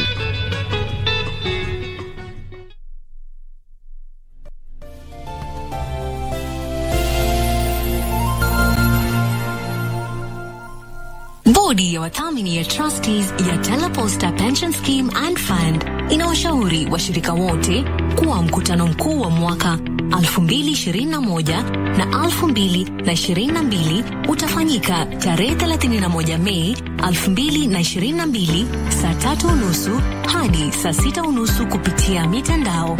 Tazama tukio hili moja kwa moja kupitia runinga ya KBC Channel 1.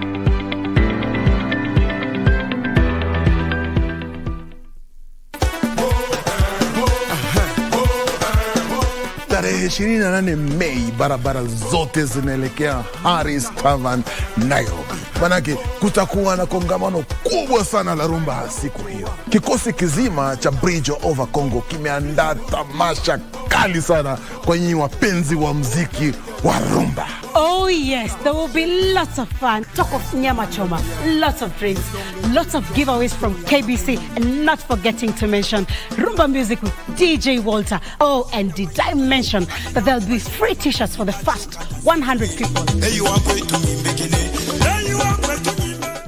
Nitakuwa siku hiyo. Tafuta sheri. Kama una sheri, omba sheri. Nitakuwa your host Simeon Mfumo with my running mate Winnie Marie Jose. Yay!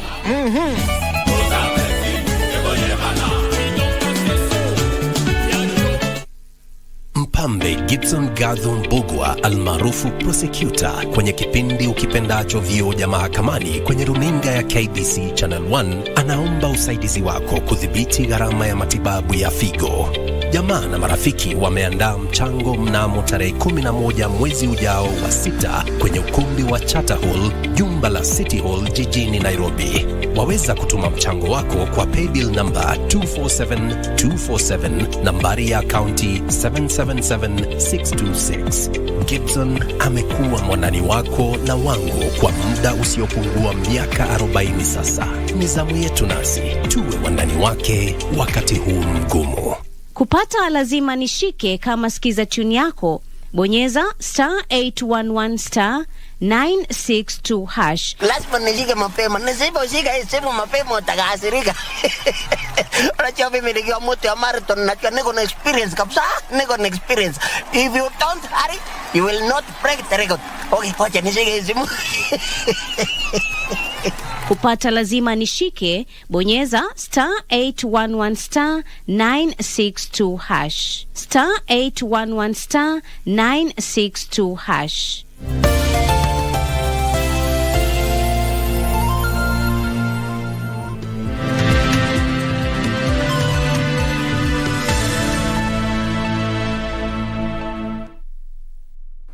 Good afternoon. On the 28th day of May 2022, on a day when the Kenya Defence Forces are holding an air show museum at the Uhuru Gardens, and we are covering that for you. We'll be telling you a little bit more about that. I am Nisi Imano. Lucy Maura is our sign language interpreter. Many thanks for joining us. All right, now Deputy President William Ruto says if elected, his government will set up a fund to support micro and small-scale enterprises. The Deputy President, who toured parts of the Rift Valley, said his leadership will seek to uplift the standards of living in the country. The Deputy President, who is leading the Kenya Kwanza troops in a series of meetings in Nyandarua, Narok and Nakuru counties, claims the former Prime Minister cannot account for the years he has been in government. The Deputy President says while he can account for his service to Kenyans while serving as Minister and Deputy President, Raila, on the other hand, has no record in service delivery. Mimi nikiwa naibu ya rais ya Uhuru Kenyatta, si tumejenga barabara kilomita 400 hapa Nyandarua pamoja na hii, si tumeunganisha stima, watu wamefika saa hii 1120. Si tumejenga colleges zingine mpya ikiwemo yenu ya hapa Kinangop. Si tumeweka equipment kwa hospitali yenu hapa ya milioni 500 ya Olkalao na engineer 1300. Ruto has called on Kenyans to support his presidential ambition as he had a plan to alleviate economic hardships through his bottom-up economic model. Mimi nauliza nyinyi watu wa Nyandarua, nyinyi mnataka tubadilishe katiba tuongeze vyeo ya viongozi ama tungebadilisha uchumi kwanza tupange mambo ya wananchi? Ruto says his administration would bail out small and micro enterprises by setting up a 50 billion shillings bailout fund. Kama tunaweza kuchukua bilioni 100 tukaweka kwa kampuni moja ya serikali ya Kenya Airways, iko makosa tukichukua bilioni 50 kuweka kwa biashara ya mama mboga na bodaboda na hao wafanyabiashara wa chini? To Nyandarua residents, Ruto has promised to set up a potato cold room in the county and bring down the prices of fertilizer and other farm subsidies to enable them reap the fruits of their labor. Nyandarua ndio garden ya Nairobi. Si ni kweli? Hapa ndio shamba ya mboga ya Nairobi. Na tumekubaliana ya kwamba hii Nyandarua tutawapunguzia gharama ya mbolea. John Jacob Kuria, Lunchtime News. And 150 graduates from Orthodox College of Africa have been challenged to integrate biblical teachings in their course of work. Speaking while presiding over the 10th graduation ceremony for the Orthodox College of Africa and Teachers Training College, Archbishop Andreas Makarios of Orthodox Church in Kenya said the church was investing heavily on education as an enabler for growth and better future, calling on those who graduated to always seek to serve in humility. Nairobi woman representative Esther Passaris, who attended the graduation, called on the graduates to make use of their training to create to serve Kenyans and always think of going beyond the borders. Pasaris promised to support women graduates get jobs and offer bursaries for those pursuing technical, vocational, educational, and training courses. Money for bursaries, it's 20 million shillings a year. But now these are the graduates, they've already finished. What we can talk about is the ones that are in school. So long as they bring a fee structure, they bring a result slip and the ID of the parents of their own IDs if they're over 18, then we'll be in a position to give them bursaries. We already have bursaries for 20 applicants per ward per year. But the MP has about 25 million for the whole year. So tap into wherever you can to be able to get assistance, right? We should never tire from trying to make sure that students complete. Our institution here, in this place where we are, together with the primary, of course, is assisting a lot our area, and especially the needy ones, because ourselves, as I have been saying always, we are giving priority to education. And we are assisting the less fortunate young children and the boys and girls. And in Isiolo, a section of leaders have faulted the ongoing police operation in Com area in Chari ward of Merti sub-county. The leaders say that the operation has barred locals from proceeding with their usual mining activities for fear of harassment. The leaders now want the operation called off on the 5th of June once the 30 days curfew period ends.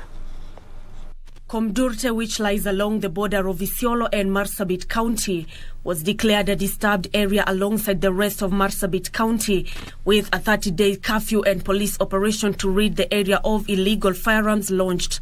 A section of leaders are opposed to the operation, claiming it was affecting the area locals' livelihoods.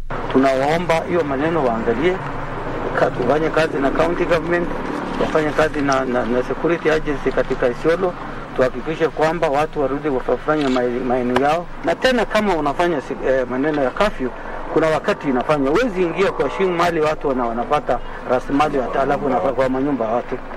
We are ready as leadership to work together. We are very much ready. The community also ready, I'm sure they are ready to work together such that if there's an issue, we need to address together. Because our livelihood is very important, because we depend on this. The leaders called for immediate end to the ongoing police operation once the 30 days period elapses on the 5th of June in order to allow locals to resume their usual mining activities. Let the communities go back there. Let the security apparatus continue with their work while the communities are doing, their work and earning their livelihood. Tangu hiyo operation ilianza, kazi yetu ilisimama.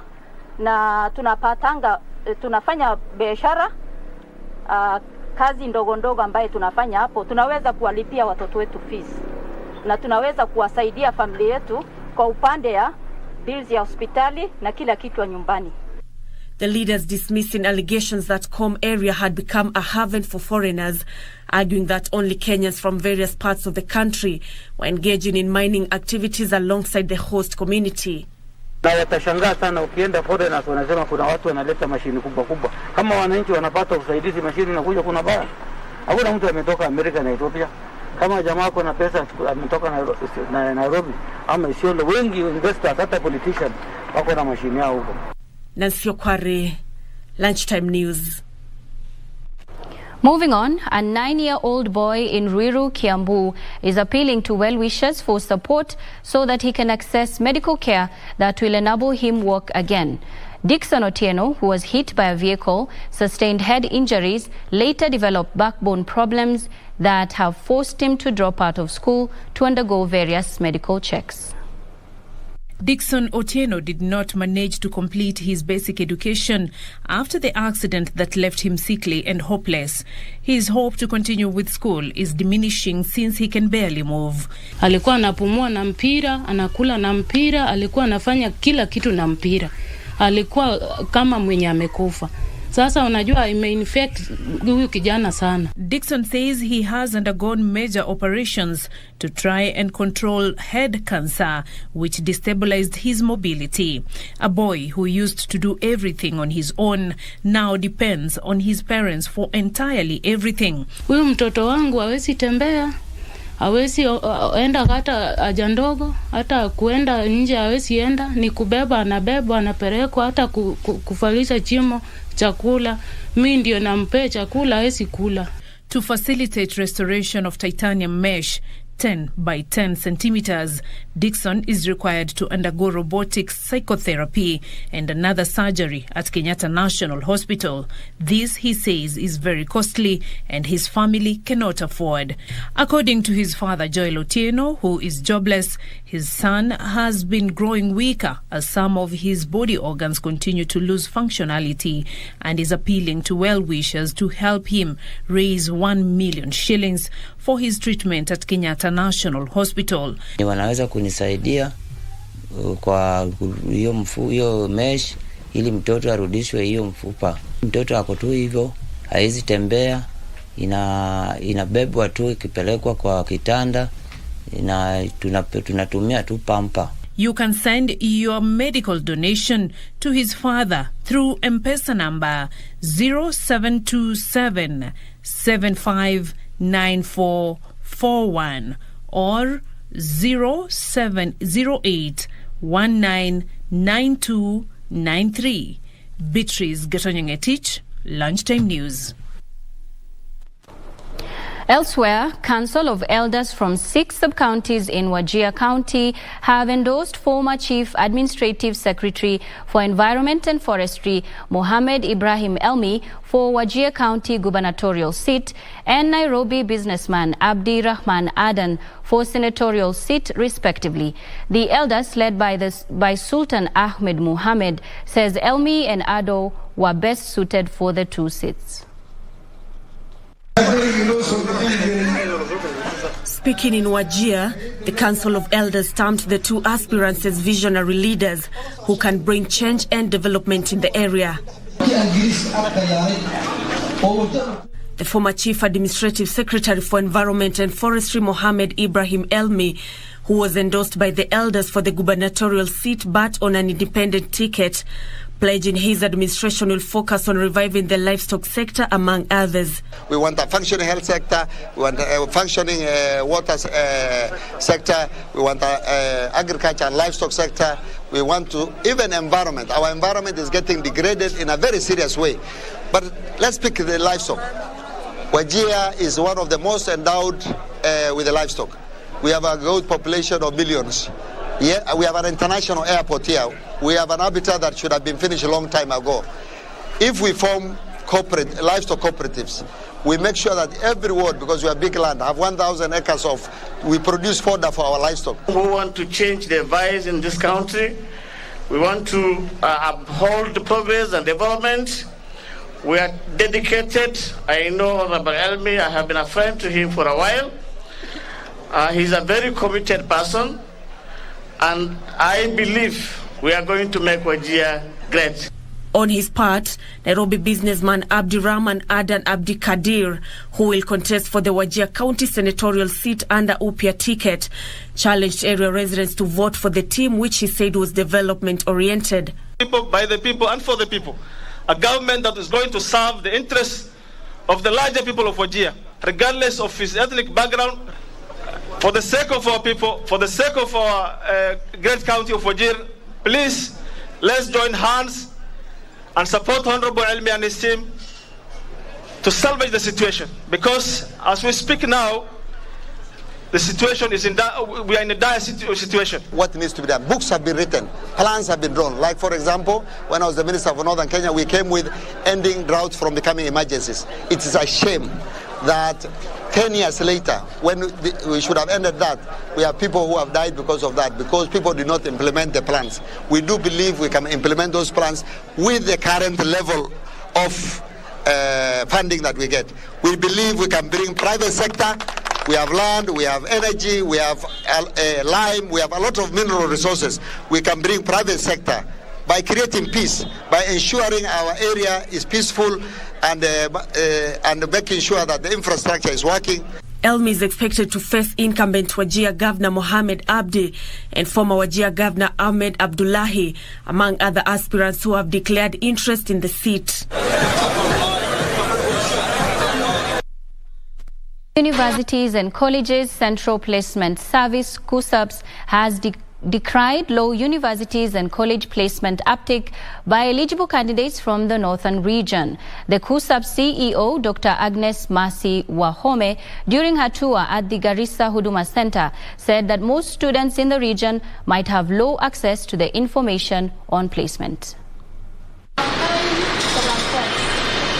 While announcing KUSAP's partnership with Huduma centers across the country to offer placement services, Dr. Wahome said that they will work with the county commissioners and local administrators to make sure that they reach every student who needs to further their studies. So I'm here, one, to work with the government. That this is the county commissioners and the local government, so that we are able to mop up all the students who did their exam. Likewise, KUSAPS has partnered with ICT Authority to provide free internet services in Huduma centers to allow students to access online services and make the applications by June 2nd. Application process is online. Then we have partnered with Huduma. For the last 3 years, we have partnered with Huduma Kenya, so that we have our services devolved to the Kenyans. We have gone a step higher to engage with the Huduma cybers, because a lot of our students who are not able to access the online services at home can come and use the cybers that have been set up, and that has really helped. We're actually training the young people in the cyber so that they can offer these services. Dr. Wahome noted that students who sat for their KCSE in 2021 will be placed in 70 universities, both private and public, and 190 tertiary institutions, which will include the Kenya Wildlife College, Marine Academy in Mombasa, Kenya Institute of Mass Communication, Kenya Railways, among others.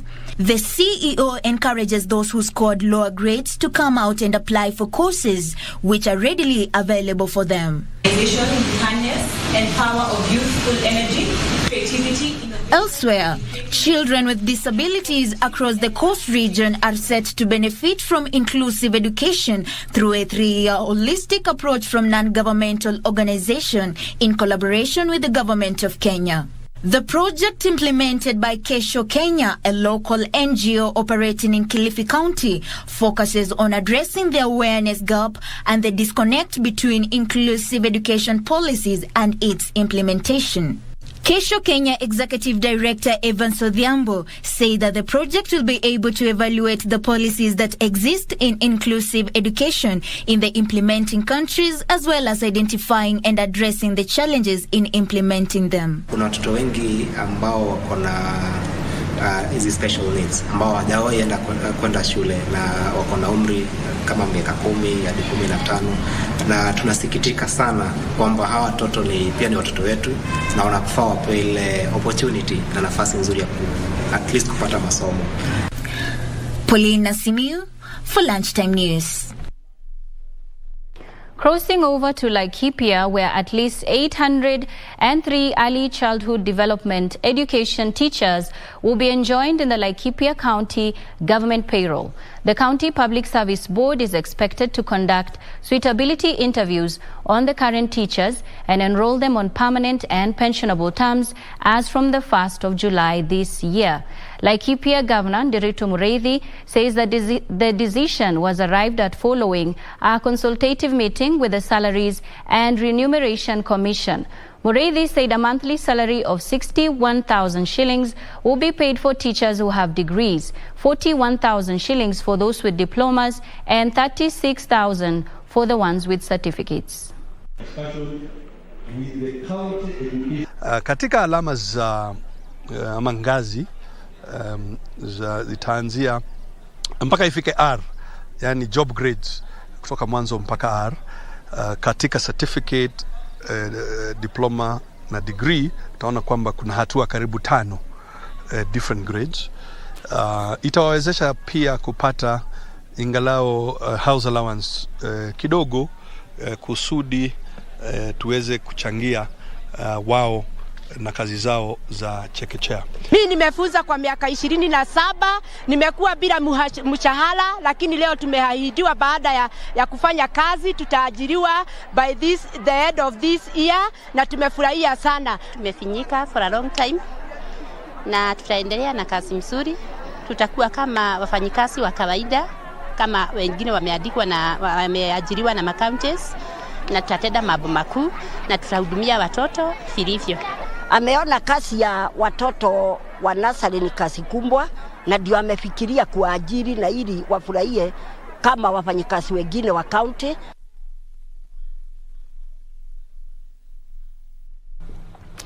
The Kenya Primary School Head Teachers Association, KEPSHA, Nyanza region has expressed concerns over poor infrastructure development in schools as the new curriculum is set for a major transition phase.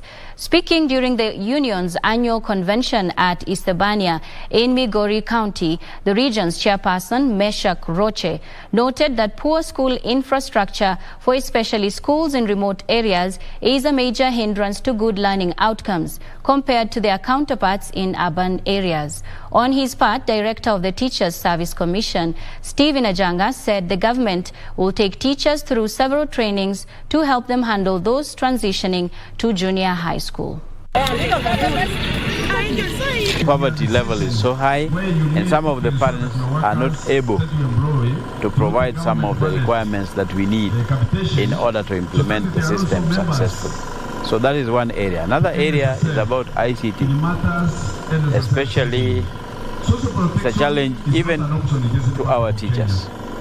Because ICT, the world is now digital, but you see there are certain analog aspects of us that are not going away yet, because some of us were trained in the older system. You will realize that as far as primary school is concerned, most of our teachers now are CBC compliant. And as we transition from primary to junior secondary, the people who are going to interact with these learners are the secondary school teachers. So last holiday, we did take some secondary school teachers through this training. That was just the beginning. As we move forward, more of them will continue going through this training. It's an ongoing process. Moving on, a 9 million shillings center to assist victims of gender-based violence has been opened in Laikipia County. The center is a joint effort between the National Police Service, British Army Training Unit Kenya, and a United Kingdom-based organization. The center will serve victims from Laikipia and neighboring counties of Samburu, Isiolo, and Meru. It is a sigh of relief for victims of gender-based violence in Samburu, Isiolo and Meru, as they will now get services closer to them. Nanyuki Polycare Center, the first one-stop center for tackling sexual and gender-based violence, has been opened outside Nairobi. Speaking during the handing over, Brigadier Ronnie Westman from the British High Commission said that the facility will help eradicate violence against women and girls. We don't have a huge budget, but what we do is try and spread the love and try and help some of the communities in the areas that we train. Sentiments echoed by Jackie Mbogo, the Reinvent's chief of party, who noted Polycare brings dignity to recovery by centering police and justice response into the healing and recovery process. Changamoto za shule yetu, tumekuwa na shida nyingi sana ya maji. Shida ya maji imekuwa changamoto sana, na ndio tulianza na huo mradi wa maji, na nafikiri tumeagana pia wanaweza kuendelea kutusaidia na huo mradi kwa sababu hatuna matangi ya maji, na pia tulikuwa na changamoto ya madarasa kuwa yamechakaa, na mpaka hapo sasa tunaona tumesaidika kiasi fulani. Shukuru sana kwa sababu ya Mheshimiwa Sara ameweza kutuletea hii jeshi la Uingereza PATUK, na wameweza kutusaidia mahali ambayo tulikuwa tumekwama. The facility will have forensic investigators, Ministry of Health, psychosocial support team to attend to the victims, and a special magistrate to listen to such cases and deliver justice faster without the victims being taken to court. Huu mradi ambao umewekwa hapa na hawa wanajeshi kutoka Britain utawafaidi sana wanafunzi na kuweza kuwavutia sana. Ruth Wamboy for Lunchtime News. And residents living in 9 colonial villages within Nyandarua County have a reason to smile after the government issued 1441 title deeds to the residents. While addressing the residents during the issuance ceremony, Nyandarua Governor Francis Kimemia said this process marked the third phase of the Integrated Development Plan, an initiative of his county government to offer legal documents to landowners in the region. Residents living in Koinange, Hene, Murungaru, Ngano, Ngorika, Mukeu, Miharati, Kiriko and Olkalau villages in Nyandarua County could not hide their joy after receiving the land title deeds from the government. Tumesema tumefurahi, tumeshukuru, hata sijui nitasema nini. Kwa sababu watoto wangu sasa watakuwa kifukuzwa wakienda hapa, watakaa pamoja. Tumesumbuka sana. Mingi tumegojea. Tumeweza kukoniwa pesa, tunachanga pesa ati tunapewa title, lakini kufikia hapo hatukuwa tumeweza kuzipata. Lakini siku ya leo ninashukuru governor sana. The exercise was led by Nyandarua County Governor Francis Kimemia and the Lands Ministry, who issued 1,441 title deeds. Nitakuja huko mashinani kuleta title deeds. Hatutawaita tena kulipa pesa hapa ya nauri. Nitalete huko. Tupeana kama ni Koinange, kama ni Mokeu, kama ni wapi, Garangadha, tutakuja huko na hizo title. Alafu tuwapatie kila mtu apeleke title yake kwa mkono. Kimemia said that this was the third phase of Integrated Development Plan, which targeted issuance of 3,325 title deeds to the landowners in the region. At the same time, Kimemia promised farmers in the region of financial support of their farming activities, urging them to register as groups in order to benefit from government financial incentives. Frederick Mwoki for Lunchtime News. And Cabernet Deliverance Church in Baringo County has distanced itself from a pastor who allegedly burnt the feet of 3 students for allegedly stealing cakes. The church condemned the heinous act meted on the minors, saying Pastor Joseph Muduma was a choir leader who left 2 years ago, adding that he was not their pastor. Muduma allegedly burnt the feet of the students who were fighting for their lives in Baringo Referral Hospital for stealing in his bakery. Ordained ministers. This man is a pastor, he has not been ordained. We ordain ministers. We install ministers. And the man supposedly to have been reported to be a pastor in Deliverance Church is not a pastor in Deliverance Church. Yes. He is not pastoring one of our churches. He is not known. He used to be in this church long time as a keyboard player. Then he disappeared. Yes. Kama kanisa la Deliverance Church, we condemn. Haturuhusu vitu kama haya atendeke, na tunailaani hicho kitendo tukisema kwamba kitendo kama hicho hakiko katika suala la kanisa. And in Malindi, in efforts to conserve the environment, a 10-year-old girl from Malindi has launched an aggressive campaign against reckless littering in the resort town with a view to promote a clean environment. Through a campaign dubbed Love Malindi and Pick Up Your Trash, Nesha Omar seeks to enlighten citizens to embrace alternative ways of waste disposal and conserve their surroundings. Constant littering of Malindi town and its environs is a driving force behind environmental conservation efforts by Nesha Omar, a 10-year-old pupil at Learning Hub School in Kijiwetanga in Malindi. The first cleanup I went to was around my local area at my home. We started there. Then after we heard about the cleanups on the beach, then I joined Kate for the cleanups. And For now, these days, I've been doing cleanups around my local area and at the beach. Nesha, who started environmental conservation plans at the age of 3, says it's responsible for people to throw litter everywhere as it contributes to a dirty environment, and wants to use the campaign to enlighten citizens to use alternative waste disposal. With slow uptake of conservation methods, Omar says she'll now make more posters and put more messages on social media for wide reach and further influence people to embrace environmental conservation efforts. People are still littering. Like a few days ago, I did a cleanup.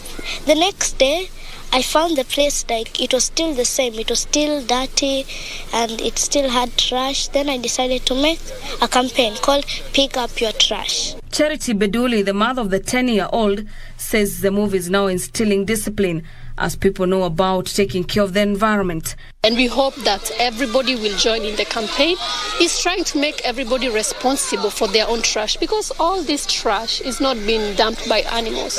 Cleaning is like a symbol. Not only cleaning the city. This is a symbol of climate change is approaching, and our children will be suffer on that issues. So they must learn this. And the best thing to do our children is to show what to do, and showing by doing by themselves, by the adults.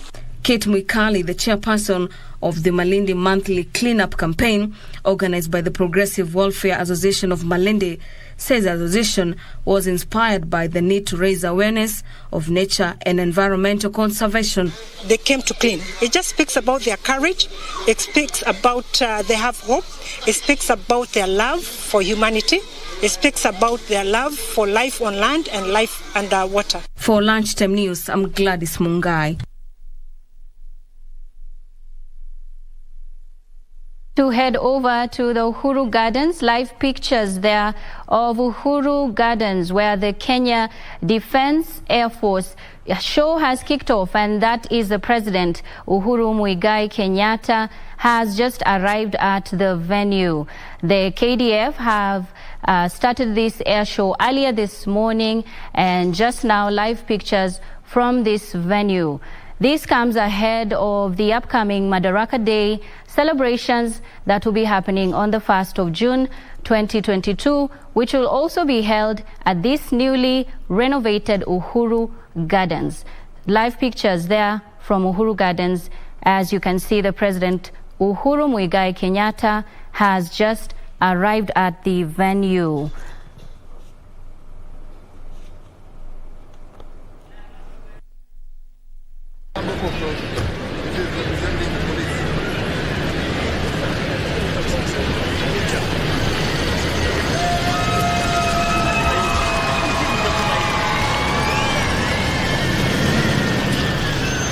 Sisi tunakuwa tutapita mbele.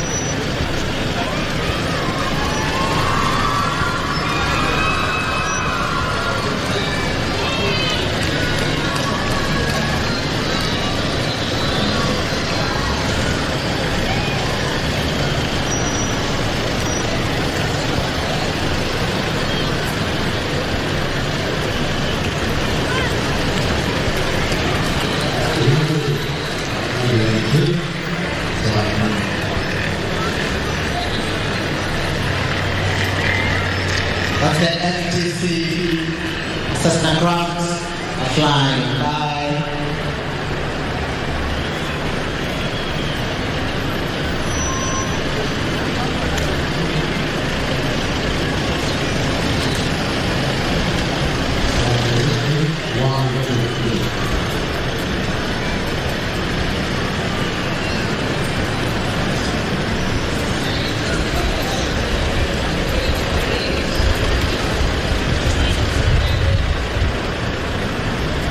The Flying Training Center would display us two Cessnas, a Cessna 152 and a Cessna 172, and also a Magnus Fusion 212. Now, Cessna 152 is the two-seater aircraft. It was piloted, if we see her again, if we see him again rather, by Captain James Nganga and operated by the Flight Training Center Flying School for the training of pilots as well as charter services. The Cessna 172, the registration here is 5YBYZ. The four-seater aircraft is being piloted today by Captain Caroline Wakahia and is operated also by the Flight Training Center. It is also used for training pilots and charter services. The Magnus Fusion 212 is a two-seater Garmin aircraft and the only one in Africa. It can use both avgas and petrol, and the aircraft is being piloted today by Captain Jacqueline Kipto. So a little bit more as you see the planes whiz by. The FTC is a flying school based at Wilson Airport and provides pilot training and charter services. It specializes in training curricula. There we go. Is that the...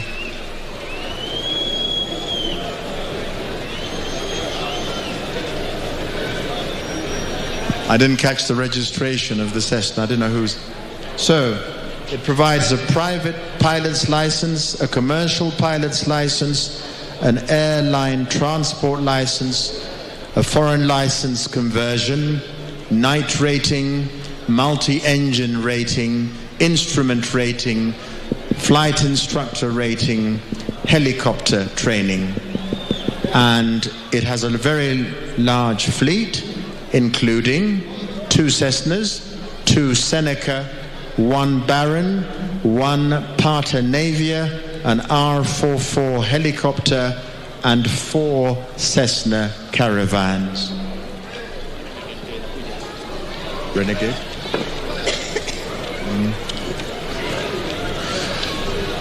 This is from Renegade Air, a Dash 8.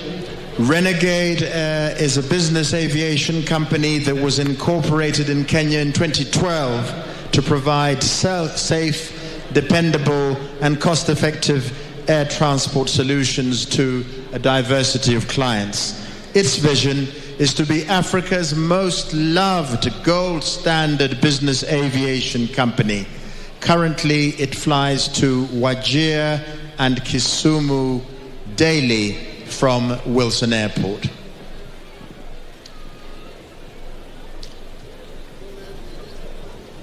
Aside from scheduled passenger services, Renegade Air offers private charters, ACMI, leasing, evacuation, and relief services. Renegade operates a fleet of Dash 8 Q300s, a Dash 8 Q200, a Cessna Caravan 208, a Fokker 50, and a Fokker 70.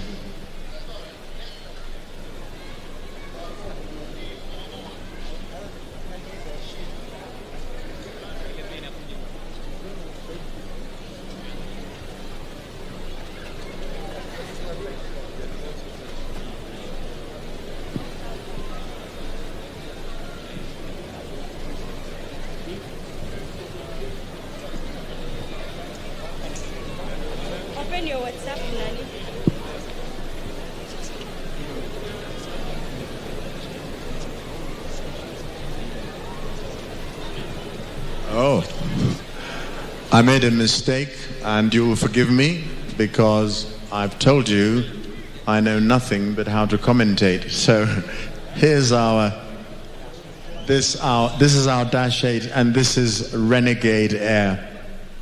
Sorry for my mistake.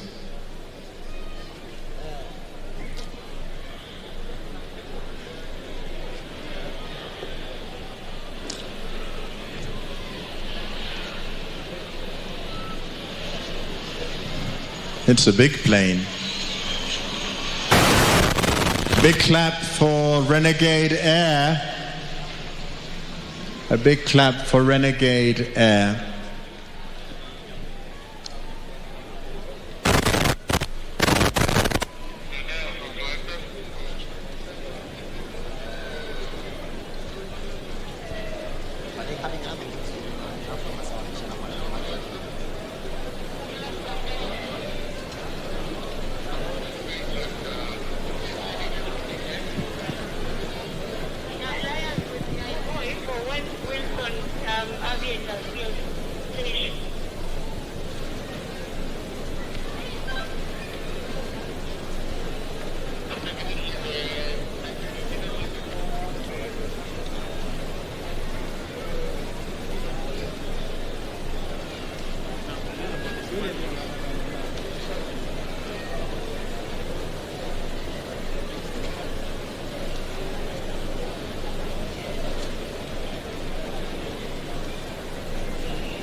Excuse me, sir.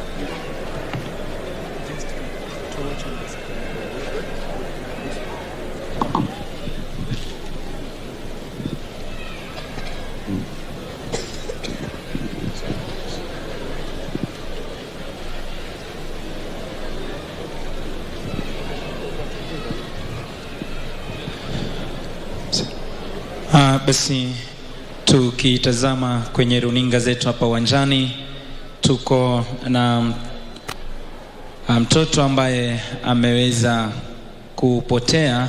Kwa hivyo naomba tafadhali baba ya mtoto huyu aweze kufika kwenye ambulance ile nyeupe mkono wa kushoto kutoka kwa jukwaa letu rasmi, ili aweze kumchukua haraka iwezekanavyo.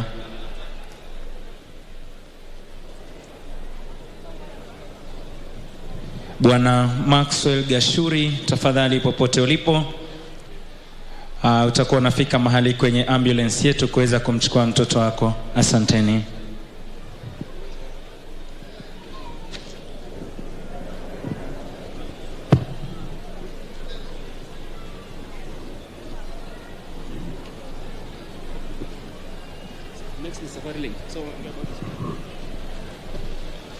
The next display is from Safari Link. I have described it in some detail. So we'll wait to see them appear. And why not give the young people here some information about the Kenya Air Force, which they are about to join shortly. The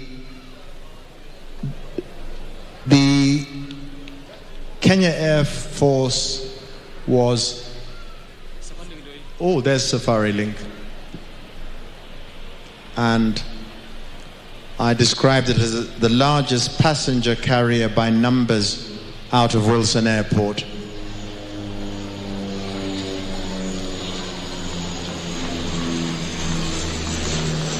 A big round of applause for Safari Link so that they don't feel left out. They're wonderful.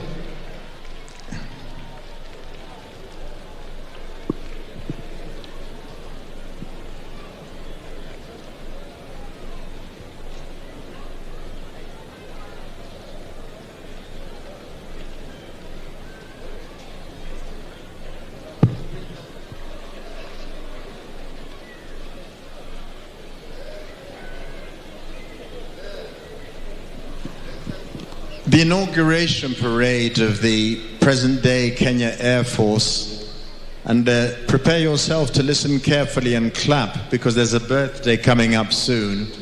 The inauguration parade took place at Harambee House in Nairobi. A rehearsal was carried out early in the morning, and after the break, it was the real thing. The Kenya Army and the General Service Unit flanked the new service. At the end of the speech by the Prime Minister, Mzee Jomo Kenyatta, the Kenya Air Force flag was unveiled for the first time, and a flypast of the flying training unit was made in planes called chipmunks.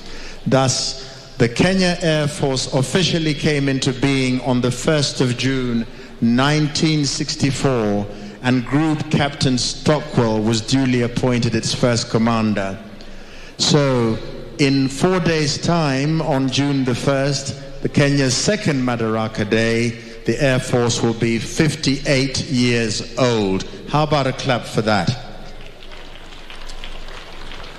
We are now seeing a presentation by Boskovic Air Charters with 2 King Airs and 1 Cessna Caravan in a formation flight. Z Boskovic Air Charters Limited fondly known as Boskies, was founded in 1964 by the remarkable, excuse my pronunciation, Sifota Boskovic, and is the premier air charter service solutions provider in Africa and beyond. Boskovic boasts a fleet of 18, a big clap for Boskovic, a fleet of 18 aircraft, including the Beechcraft King Air 200 Special Edition and the Cessna 208B Caravan EX, which you've just seen fly past. Since we've seen a Cessna Caravan earlier, a little about the Beechcraft King Air SE. It's an 8-seater VIP configured twin-engine pressurized turboprop with a range of over 1,400 miles. Services provided by Boskovic Air Charters include safari charters, freight and cargo services, business charters, aerial photography flights, scenic safaris, rescue and humanitarian services. The Boskovic team is standing by to provide you with the most personalized and unforgettable charter experience. Next to in the fly past formation will be ALS Limited in a Dash 8. ALS Limited is an organization that has a wide reach. They have a fleet of over 30 aircraft. Currently, their core business, and has been so for over 30 years, is to support humanitarian agencies, provide medevac and scheduled passenger services.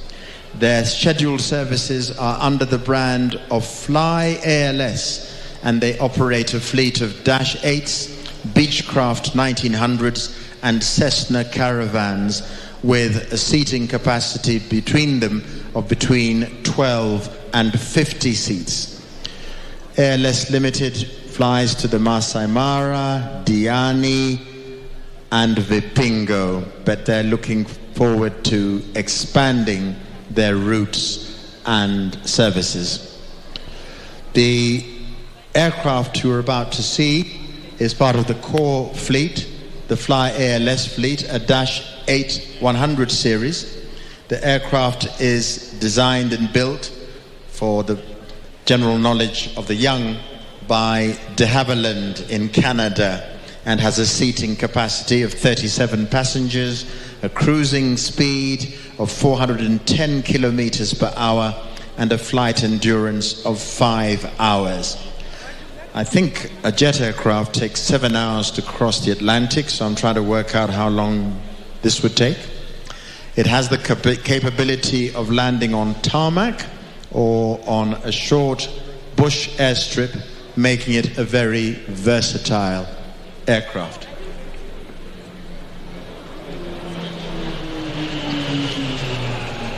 A big clap for ALS.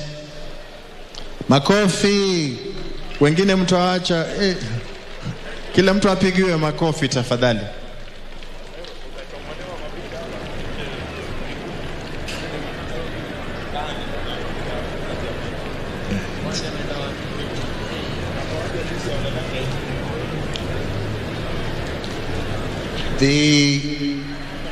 I'm just looking for the information, because next to fly past is going to be our very own Kenya Airways KQ. I think that deserves a clap if we've still got the energy. This is our national carrier. Makofi kwa KQ tafadhali. Thank you, thank you, thank you. On display for KQ is 2 Embraer 190s. They will do 2 passes. The first will be clean and fast, and the second pass will be a slow landing configuration. Now, some information for the young. I think that by far and away the biggest population in this grouping are people who are by definition young. So, the first flight of the E1990 the first flight of the E-190 was on March the 12th, 2004. This aircraft is capable of carrying 13,000 kilograms of fuel. That's a lot of fuel. And just in case you want to persuade mom and dad to buy one for the family, the most recent E-190s are worth $30 million US. And if you want to lease them for a month to go on holiday, that will cost you $200,000 US.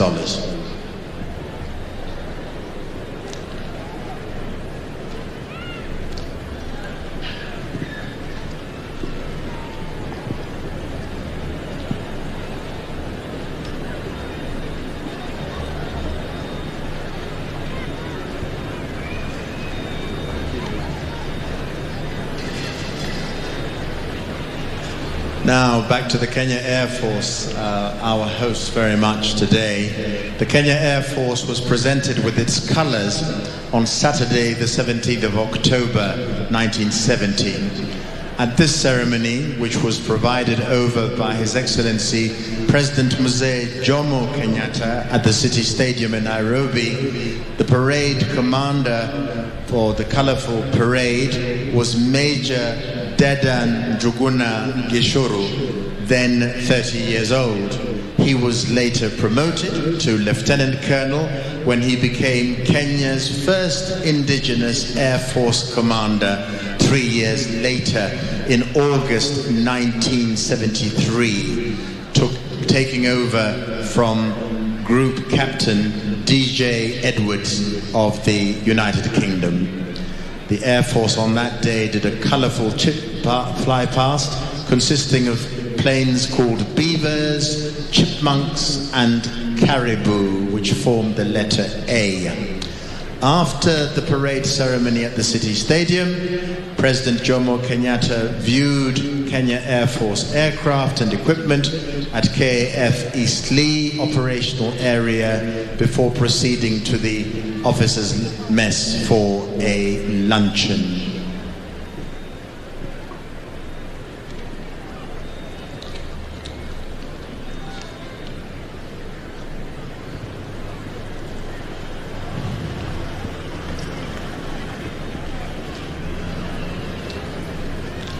Kwa miaka mingi jeshi la wanahewa la Kenya limeshirikiana na nchi nyingi rafiki katika masuala ya kubadilishana mafunzo, usaidizi na kiufundi na uboreshaji wa vifaa.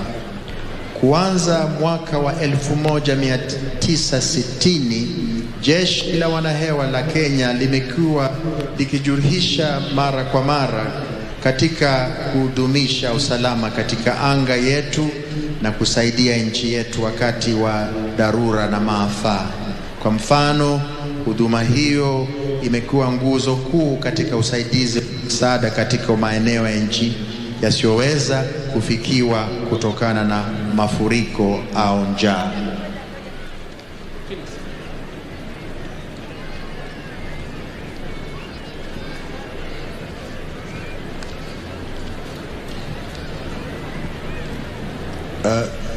Are we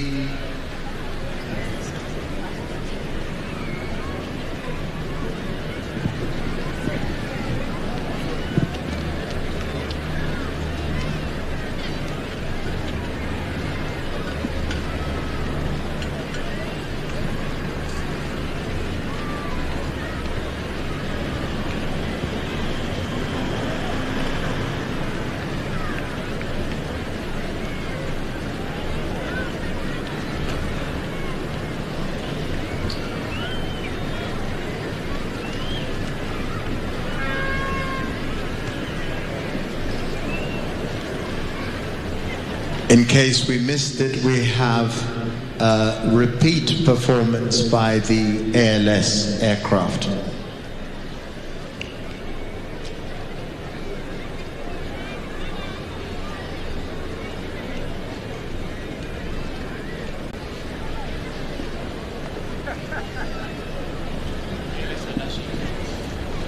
The ALS is a -8.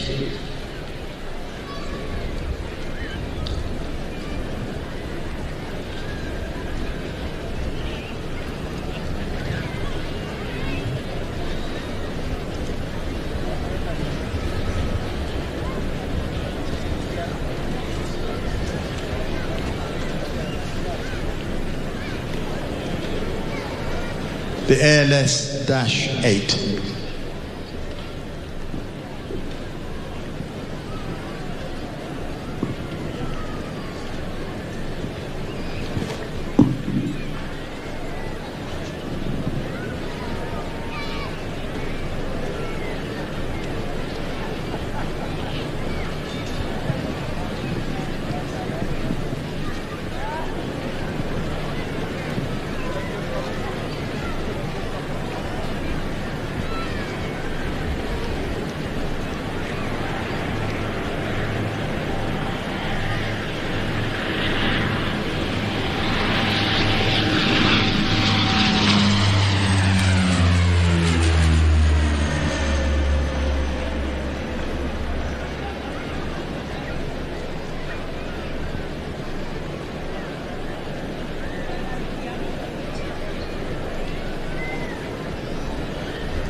So, a bit of a delay, but we are going to see Kenya Airways Embraer 190 in 2 passes.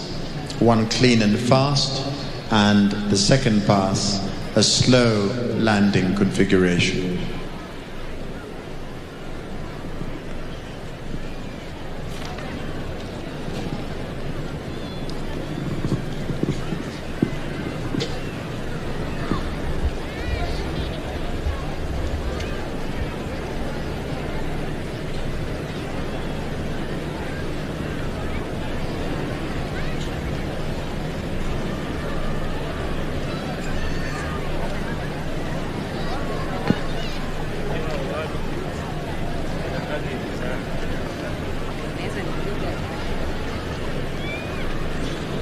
I think it's time again for one of these military jokes which I've managed to dig up. We heard first off that if you see a bomb technician, I said this in Kiswahili, if you see a bomb technician running, try to keep up with him. The second one is if you hear an F5 pilot yell, eject, eject, eject, the last two will be echoes. If you stop to ask why, you will be talking to yourself because you are now the pilot. And the last two go something like this. Flying isn't dangerous. Crashing is what is dangerous. And the last one says, when in doubt, hold on to your altitude. With the words of wisdom, no one has ever collided with the sky.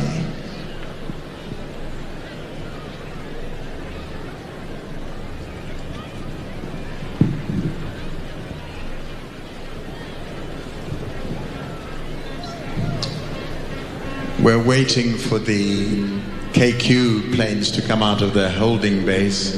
And for those of us who've flown, there's air traffic control, all manner of things that take priority over air shows, however wonderful. So they'll be here. Did you know, young girls, that women were first recruited into the Kenya Defence Force in 1971 following a presidential decree? These women were recruited to create the Women's Service Corps to replace its colonial equivalent. In flying, lady officers have also proved to be as good, if not better, than their male counterparts. Major Nora Koech, retired, has the distinction of having been the first female pilot in Kenya, in the Kenya Air Force rather, others have followed in her footsteps. Air women have also done a commendable job in other fields such as crash and rescue sections, air defense operations and air traffic control. And you may not know, this is wonderful general knowledge, this will get you everywhere, that Helen Obiri and Nancy Lagat, as well as many other household names, but Helen Obiri and Nancy Lagat, both world champion athletes, are members of the Kenya Air Force. They deserve a clap. They do us proud. They've got more records than we can keep in a drawer. Well done. And of course, we've seen ambulances. The Kenya Air Force also employs medical practitioners, and the provision of medical services dates back to 1940.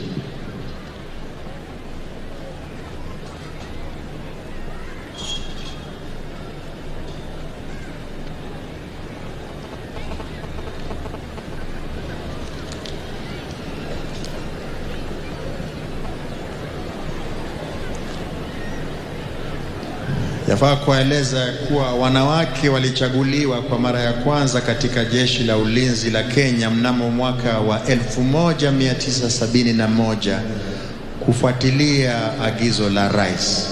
Wanawake hawa walichaguliwa kuunda msingi wa huduma ya wanawake. Katika kupaa ndege, maafisa wanawake pia wamethibitisha kuwa wao pia wana uwezo kama wenzao wa kiume. Meja Nora Koech mstaafu alikuwa rubani wa kwanza mwanamke katika jeshi la anga la Kenya, na wengine wamemfuata. Kundi hili la marubani wanawake pia wamefanya kazi ya kupongezwa katika nyanja zingine kama vile ajali na uokoaji, shughuli za ulinzi wa anga na udhibiti wa trafiki wa anga. Na huenda hujui kuwa Bi Helen Obiri na Bi Nancy Lagat, mabingwa wa riadha duniani, ni wanachama wa jeshi la anga la Kenya. Hongera na tuwapigie makofi tafadhali. Thank you, ladies and gentlemen. KQ has made it at last. And there they go. This is clean and fast.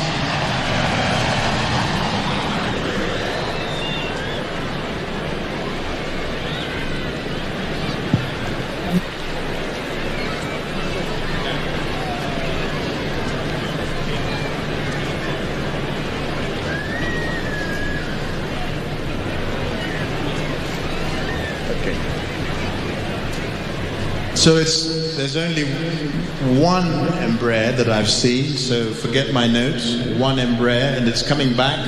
And this time round, we must show a dash of nationalism and give out the biggest draw of the day, particularly as our president and his guests are watching.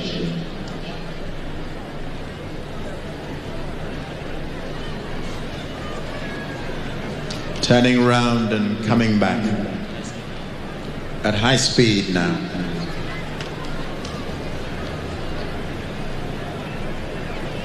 So remember, if you want to buy one of these, I think only governments can do it really.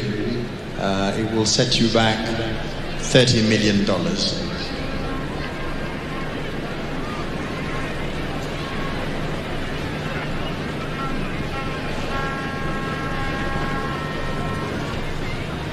Right? And if you look very carefully, although it's going to be whizzing past at knots per hour, you will see that the design on the side of this brand new Embraer 190 has our Big Five. And I'm not going to talk down to the young here by telling them what the Big Five are. because they know, of course, the quizzes to follow. Asante sana mwenzangu Bwana Sidi Okumu kwa matangazo hayo kabambe kabisa. Wananchi, kwa heshima tunawaomba, iwapo mtatumia vyakula mbalimbali, karatasi ama mikebe inayotumika kuhifadhi vyakula hivyo, tunaomba tafadhali kwa heshima kuweza kuiweka sehemu maalum ambayo imeweza kutengwa kwa ajili ya vitu kama hivyo, kwa sababu tunaona ndege wameanza kuzunguka hapa juu ya anga na bado marubani wetu wanaendeleza maonyesho yao. Kwa hivyo tafadhali tujaribu kuwa wangwana ili tuache uwanja huu ukiwa msafi zaidi ya vile tulivyoupata. Asanteni.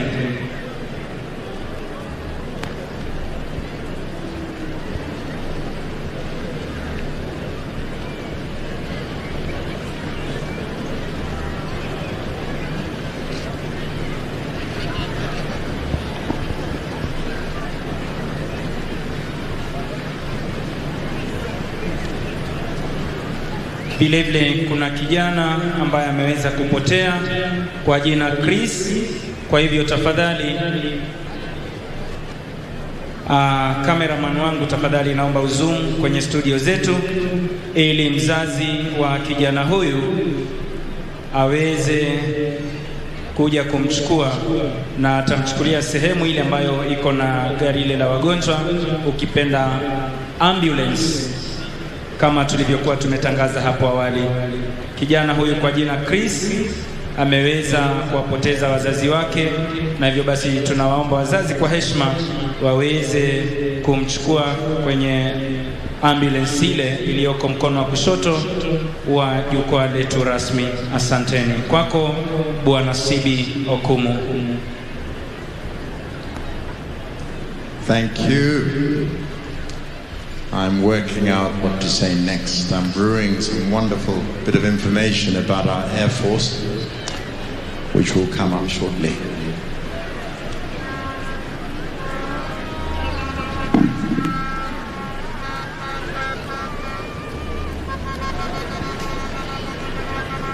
We're waiting for the Embraer 190 to turn round. Not as easily done as said, but let's remember the huge round of applause for our national carrier.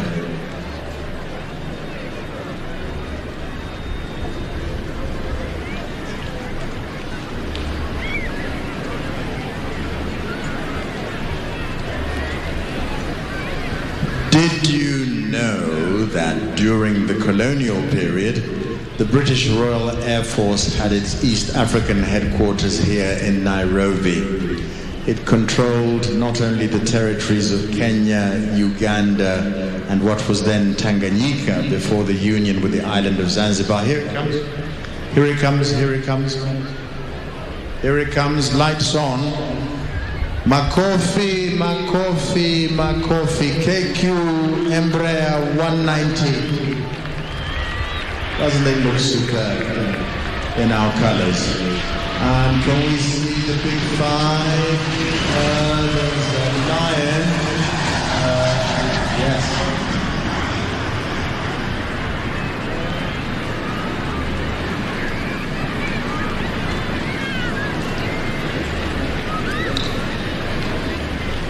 So there they were lots of bases, a large controlling with the island of Zanzibar, but also a large area of the Western Indian Ocean, where a number of bases had been established. The airfield at Eastleigh was open to full operations, for full operations, on the 1st of August 1940. Now, the next display will come from Phoenix Aviation in the form of one Cessna Sovereign. The first pass will be fast from left to right. The second pass will be slow from right to left of the presidential dais. And a third pass will be slow heading towards landing at Wilson Airport. Now, Phoenix Aviation was founded in 1990 and is one of the oldest aviation companies in Kenya. Its motto is doing difficult things in difficult places. Phoenix Aviation primarily operates charter and global medevac services around the globe. The company is certified to the highest European standards for air ambulance and charter missions. Today, the company will display the Citation Sovereign jet aircraft, which is the fastest climbing civilian jet in the world. It can operate out of hot and high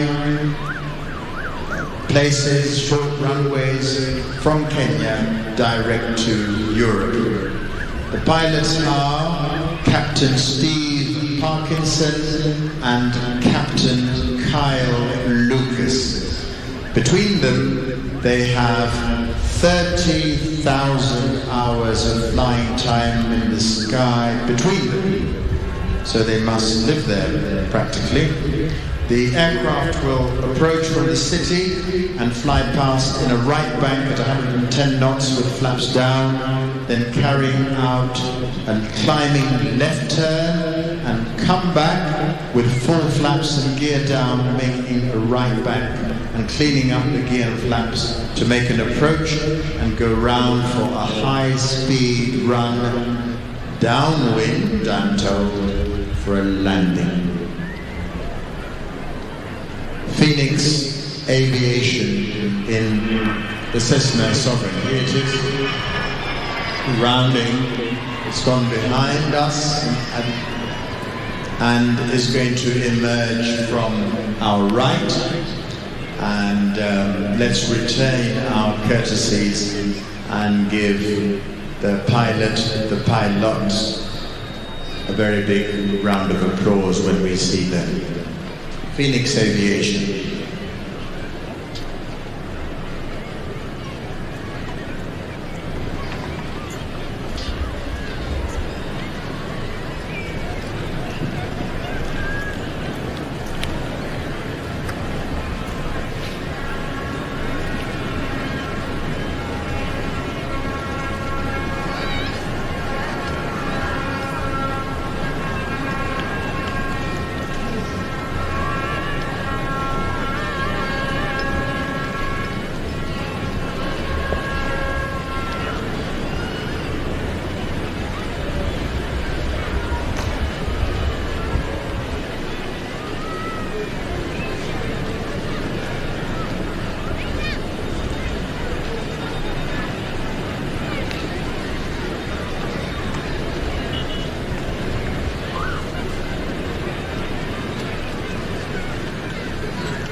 Wacha niseme kwa Kiswahili. Wakati wa ukoloni, Royal Air Force ya Uingereza ilikuwa na makao yake makuu hapa Nairobi. Ilidhibiti sio tu maeneo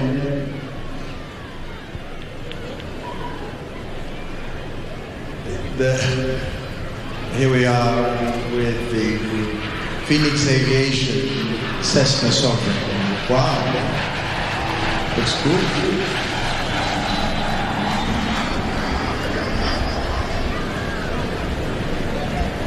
I do believe that she will turn and come back.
Our last flight past in the civilian category is going to be one pass only. A Dash 8 operated by Skyward Express. Skyward Express. Makofi kwao. The short takeoff and landing capacity enables this aircraft to operate in short airfields and runways, which cannot take...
Sorry, that was the last flypast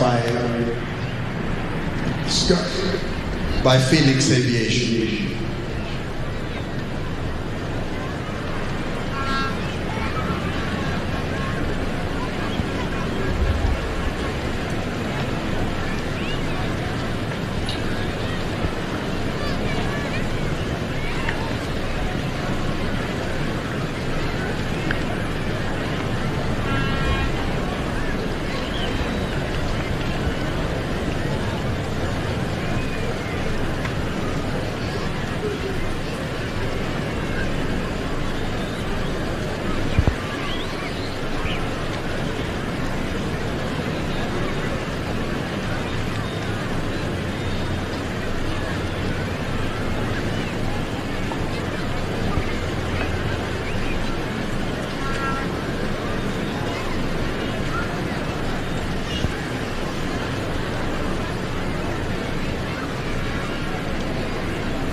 The last in the civilian category is going to be one pass only from right to left for the Dash 100 operated by Skyward Express.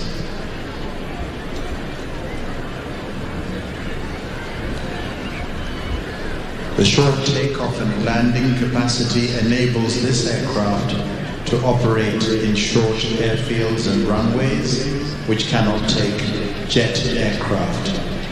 These Dash 8 perform well even in hot climates and high altitude conditions and can carry a large amount of luggage.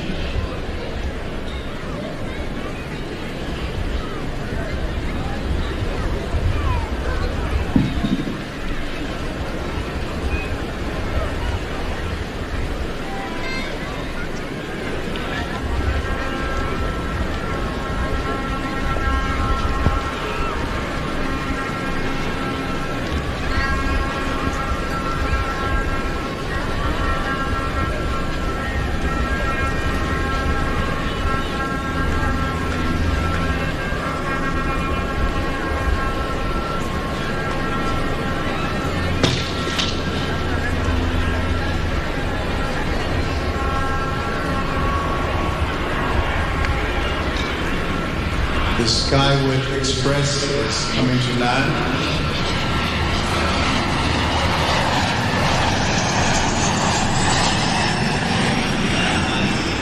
Still in front of us, but behind lots of you. It's coming in from the right of the presidential dais.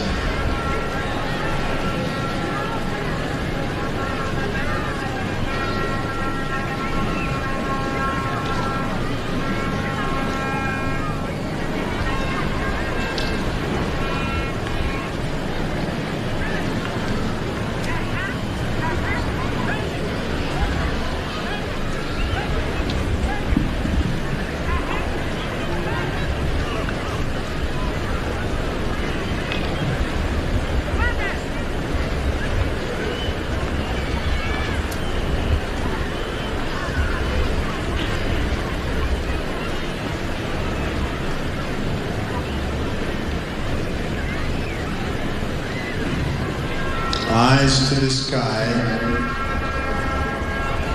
I can see it, soon you will see it. The Dash 8 of Skyward Express.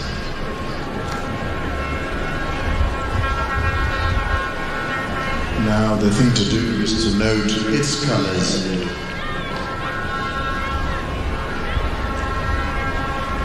There we go, a big round of applause, Makofi, kwa Skyward Express, red and white.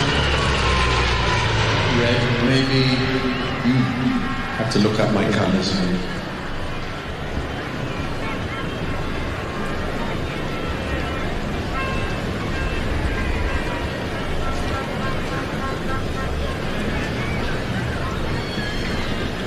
Now, I'm sure you're all going to be very excited when I say that we're going to see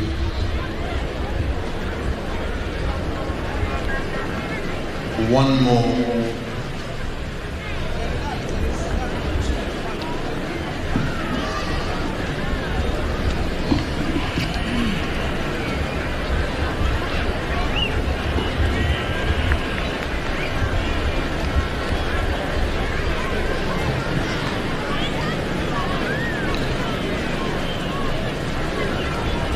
Ladies and gentlemen, we are about to see once again the marvelous display by Green Eagles, Freefall and Skytruck flypast. Corporal Banzi, over to you once again.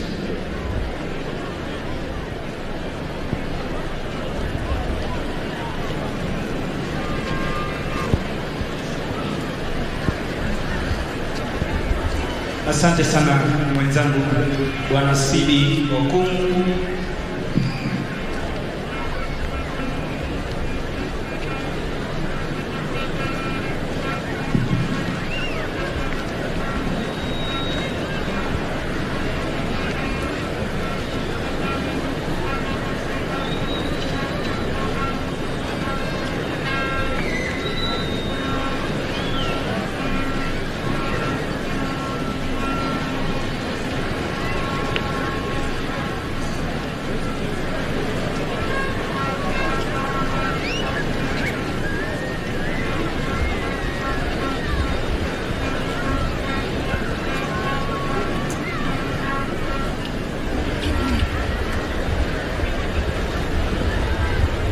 Mheshimiwa Rais, mabibi na mabwana, muda wote kuanzia sasa tutakuwa tunawapokea wanamiavuli ukipenda Green Eagles mahali hapa, lakini tukizidi kuwasubiri kwa muda mfupi hivi tutarudi kwa bendi yetu ya Yellow Wagoners waweze kutupatia wimbo mmoja tunaposubiri ndege aina ya Skytruck kuweza kuwaachilia wana Green Eagles kule angani. Yellow Wagoners Band, tafadhali.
Asante Yellow Wagoners Band kwa wimbo huo mtamu.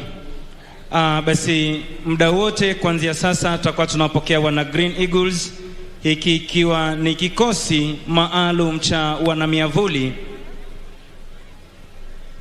wanamiavuli, wanajeshi wanaotumika kutekeleza operesheni mbalimbali kama vile kuwaokoa mateka wakati wanapotekwa nyara na maadui, kuweza kufichwa kwenye maeneo fulani, na punde tu habari za kijasusi zinapowafikia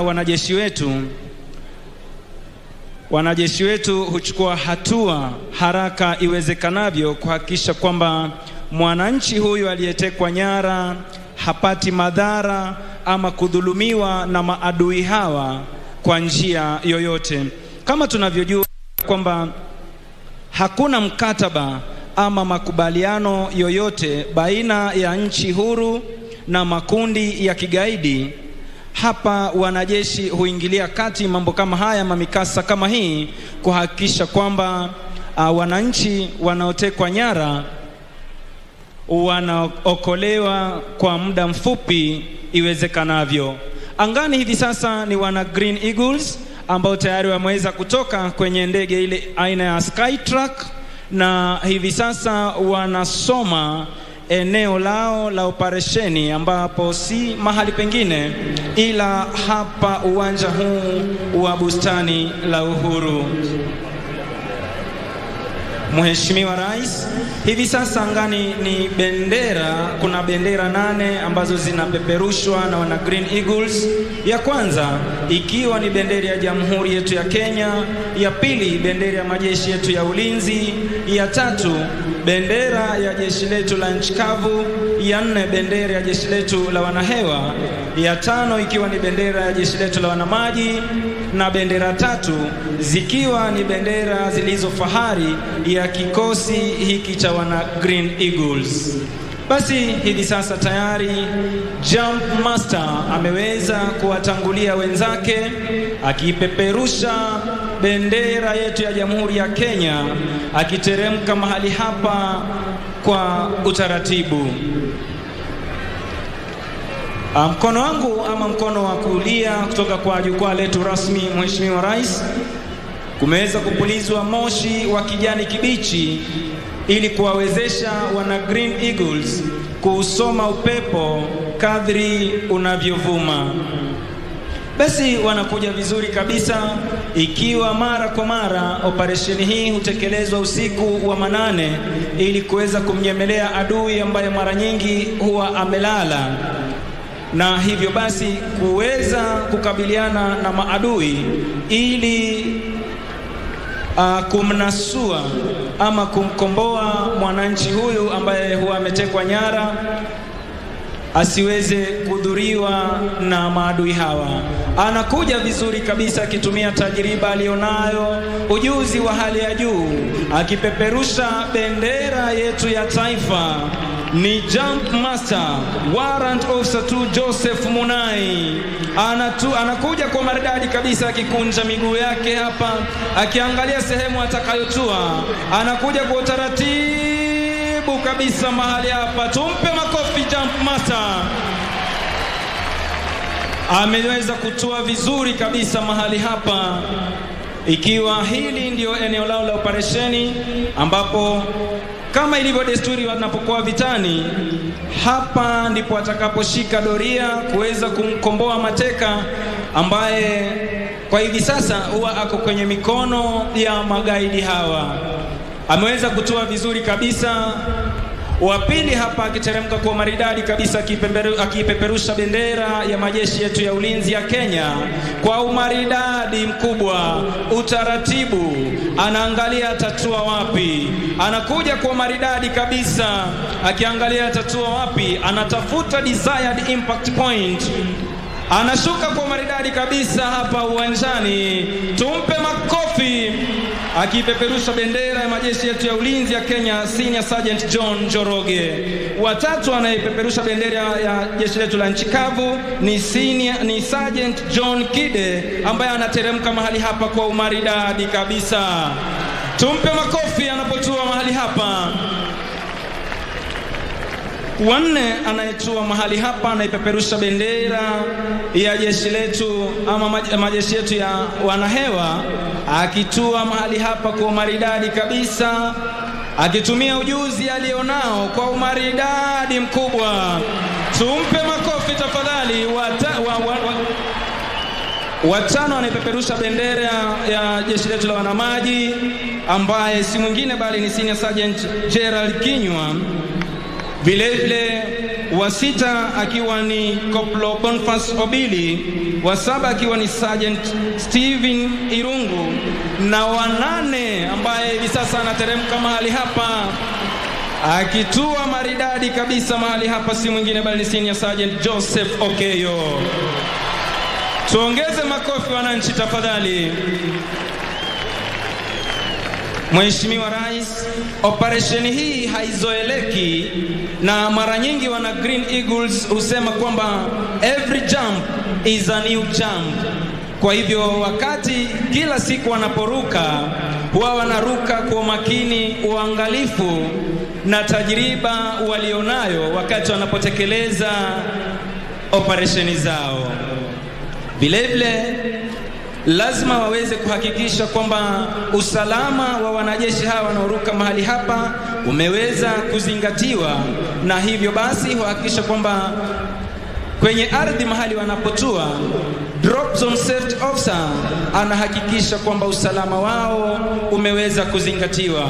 Siku ya leo drop zone safety officer akiwa ni Jump Master Warrant Officer 2 Samiti Rob, wakishirikiana na Jump Master Warrant Officer 2 Obadia Midhibe pamoja na Warrant Officer 2 Ronald Bichanga. Afisa anayeongoza operesheni ya leo ni Luteni Valentine Eshiwani. Basi wanazikunja parachuti zao haraka iwezekanavyo, hii ikiwa ni operesheni ambayo huchukua muda mfupi zaidi ili kuhofia iwapo watakuwa wameonekana na adui basi wasije wakapatikana mahali hapa. Vilevile Jump Master aliyetangulia kutua anazidi kupeana amri na maelekezo ya jinsi operesheni hii itakavyotekelezwa.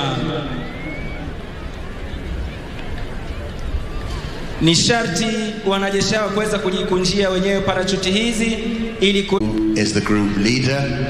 There's Mark Sampson, I think they call him Sammy, and there's Eugene Dupreez and Martin Schultz, and they are the marksmen.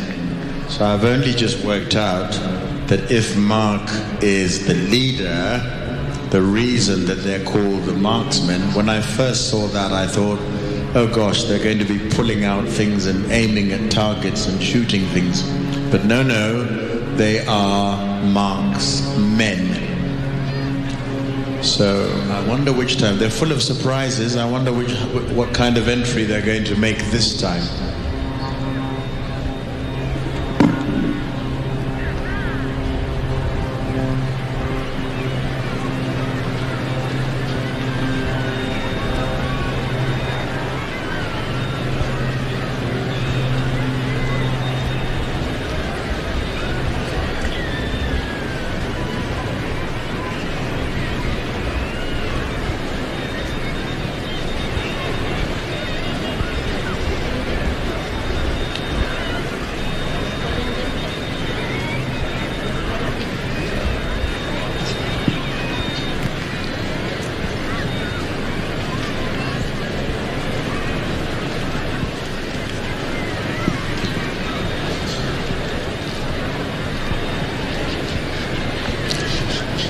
So, Your Excellency, last time round, not knowing quite what it all meant, I just read the notes given to me by the team, and then we tried to piece together what was happening in the notes.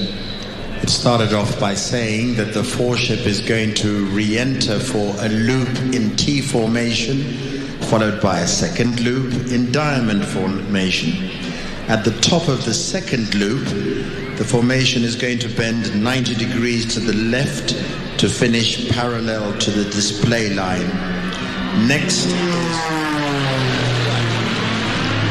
this was their intro, just to say we're back.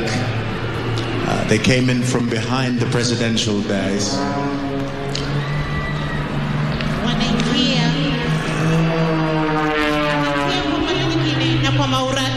Kwa umaridadi kwa pamoja katika muundo wa almasi. So next is a wing over to the right and barrel roll to the left in diamond formation.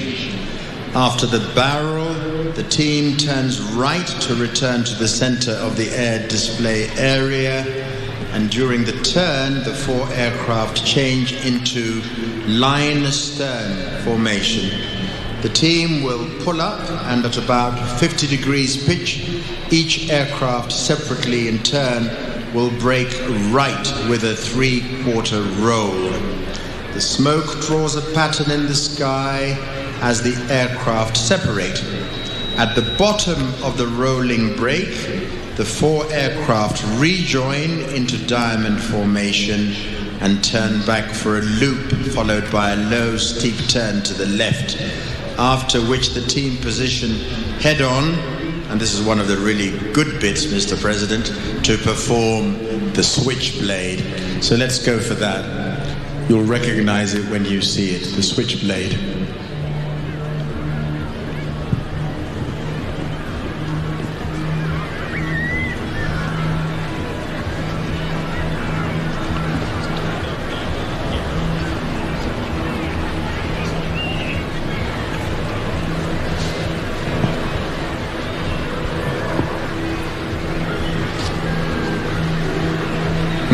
Still no sign of them. Oh, there they are.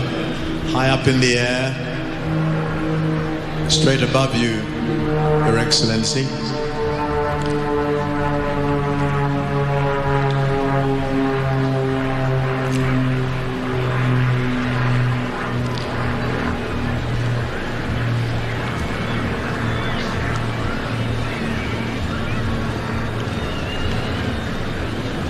Now, after the switchblade, the team is going to split into two separate pairs. The wing aircraft are on the display line and will fly opposition pass maneuvers. The lead and four aircraft will pull up from the switchblade, each 30 degrees off vertical. Planes 1 and 4 will turn out through 270 degrees to oppose each other again along the show line. At the same time, 3 and 4 are flying their opposition passes.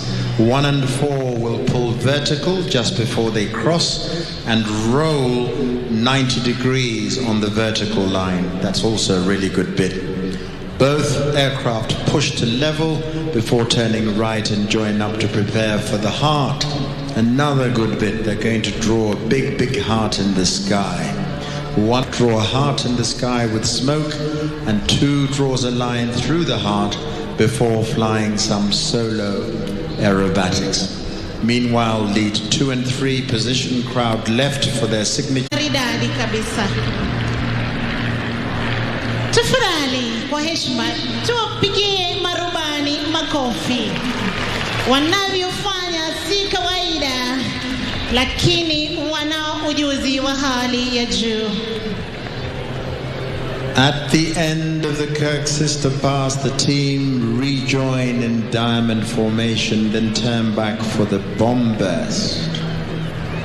This starts off as a loop, and the 3/4 point, the team splits into 4 separate aircraft, all perpendicular to each other and aligned at 45 degrees to the display line, creating a chandelier effect.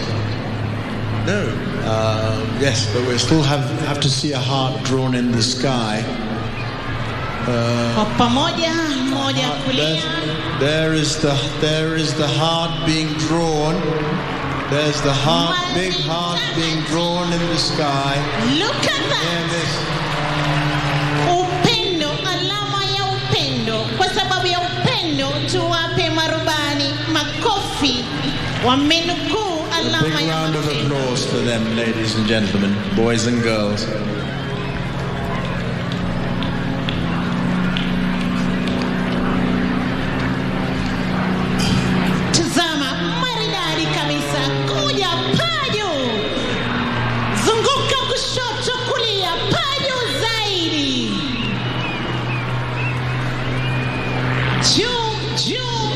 Tazama, wanashtua kweli kweli, mambo sio ya kawaida, lakini wanafanya kwa ujuzi wa hali ya juu.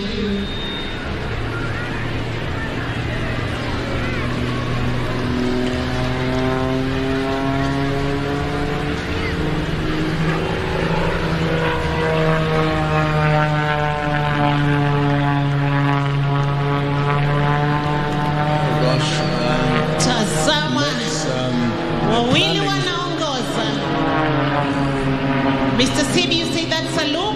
Yes, I do. Wanashona wawili mbele, moja nyuma na kushona. Wanatengeneza loop. Tafadhali makofi kwa marubani hawa. Panzi.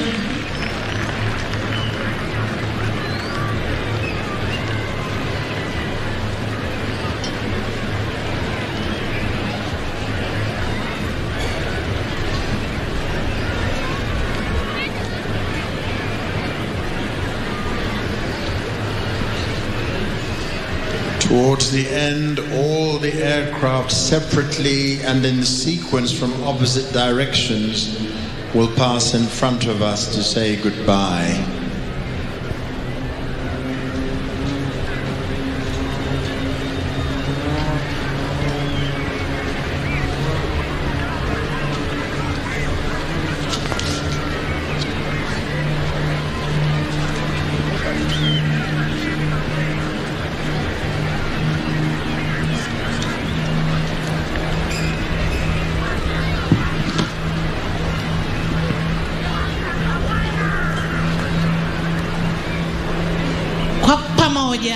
Ndege hizi zinapita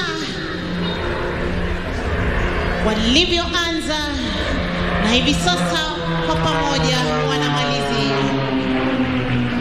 Tazama juu, lala chali. This is their chandelier effect. Kwa pamoja, kisha moja kuelekea upande wake. Tafadhali wananchi, kwa heshima, makofi kwa hawa marubani.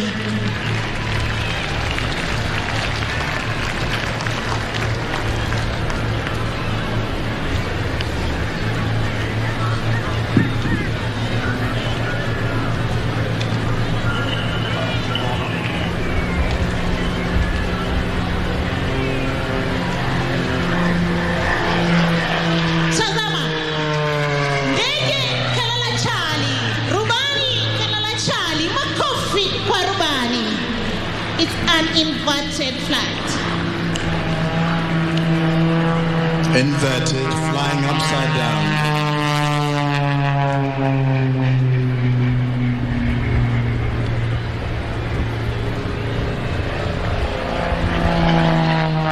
Picha nyingine, pinda mizunguko ya kulia kushoto, kulia kushoto.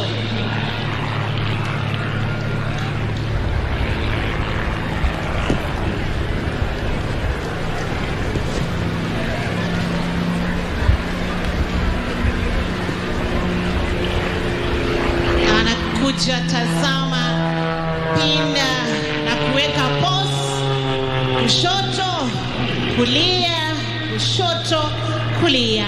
Kwa heshima, makofi tena wanayoyafanya na kuongeza hiyo mizunguko. Well, the marksmen are certainly welcome to return. A fantastic display.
Hivi sasa wakiwa tena kwa mara nyingine pamoja,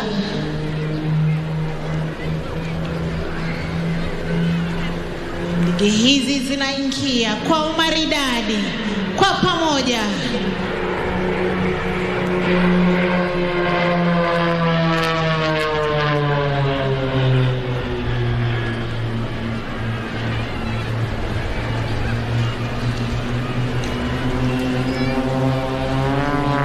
Tazama wanavyoingia sasa.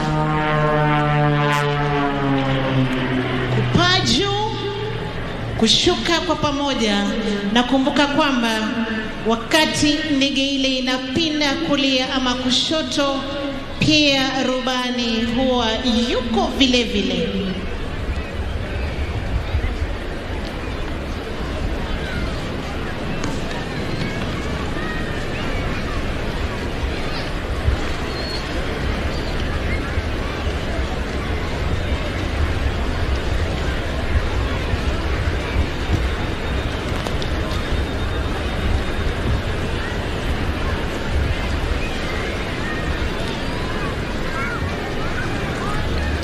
So we're really glad the marksmen came to entertain us. We hope they'll come back, teach us a thing or two for one. And their names: Martin Hensman, Mark Sampson, Eugene Dupries, and Martin Schultz.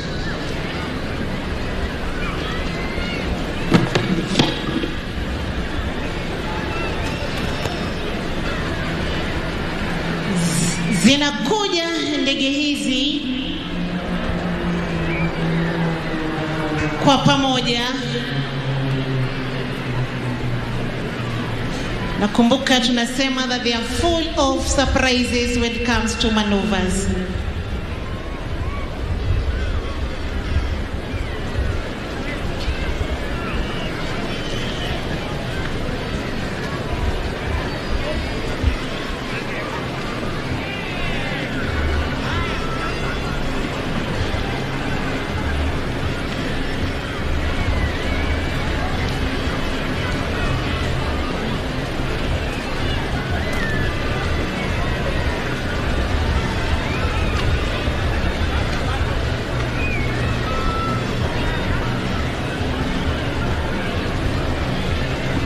Wanaingia kutoka upande wa kushoto wa jukwaa kuu.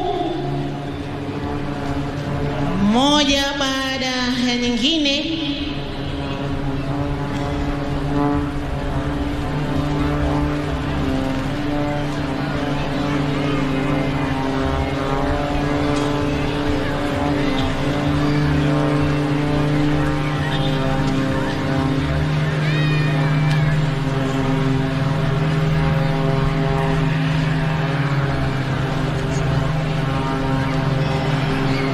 Wanaingia moja baada mwingine katika dedication pass kutoa heshima zao kwa jukwaa kuu.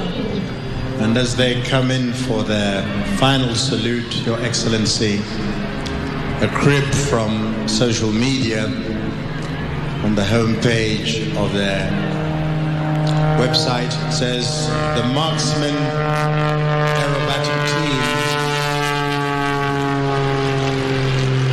A round of applause, please.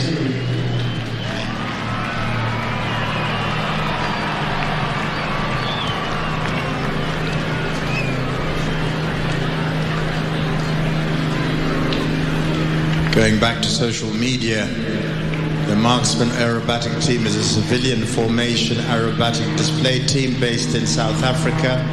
The team currently operates through Africa, China, and is available for air shows globally. The Marksmen perform high-energy, dynamic 4-aircraft display of close formation and freestyle aerobatics, crossover passes, synchronized aerobatics, and solo gyroscopic maneuvers. The pilots are members of the Sport Aerobatic Club of South Africa, the SAC, and compete at aerobatic competitions in advanced and unlimited classes. A big round of applause for the marksmen one last time. Thank you very much for coming, and do come again.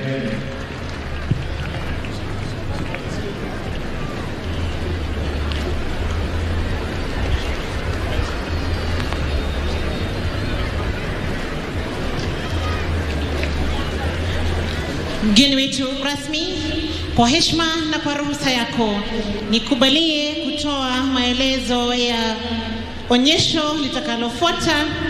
Ni onyesho la wana Rapid Response Unit kutoka Kenya Air Force. Wanahewa hawa wa Rapid Response Unit wako na tajriba mbalimbali kama vile wanao paramedics, madaktari waliohitimu katika kuokoa majeruhi wakitumia ndege. Madaktari hawa wanaweza okoa majeruhi huku wenyewe wakipigana vita. Wanao pia specialized combat operators. Hawa ni mojawapo ya wapiganaji vita ya kijeshi ya hali ya juu katika kuilinda nchi yetu.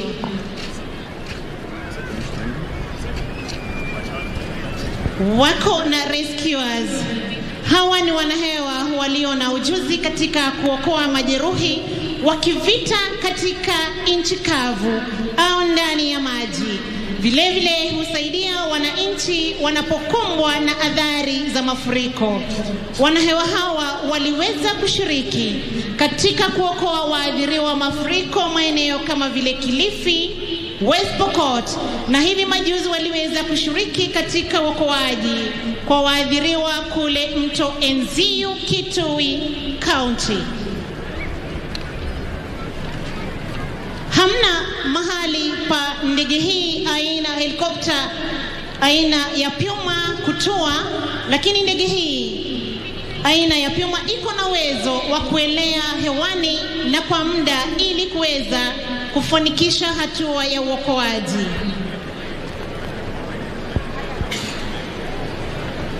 Maelezo haya ninayoleta ni kwa sababu wakati ndege itakapotoa, sauti ambayo itapatikana hapa itakuwa ni vigumu kuweza kuwasiliana.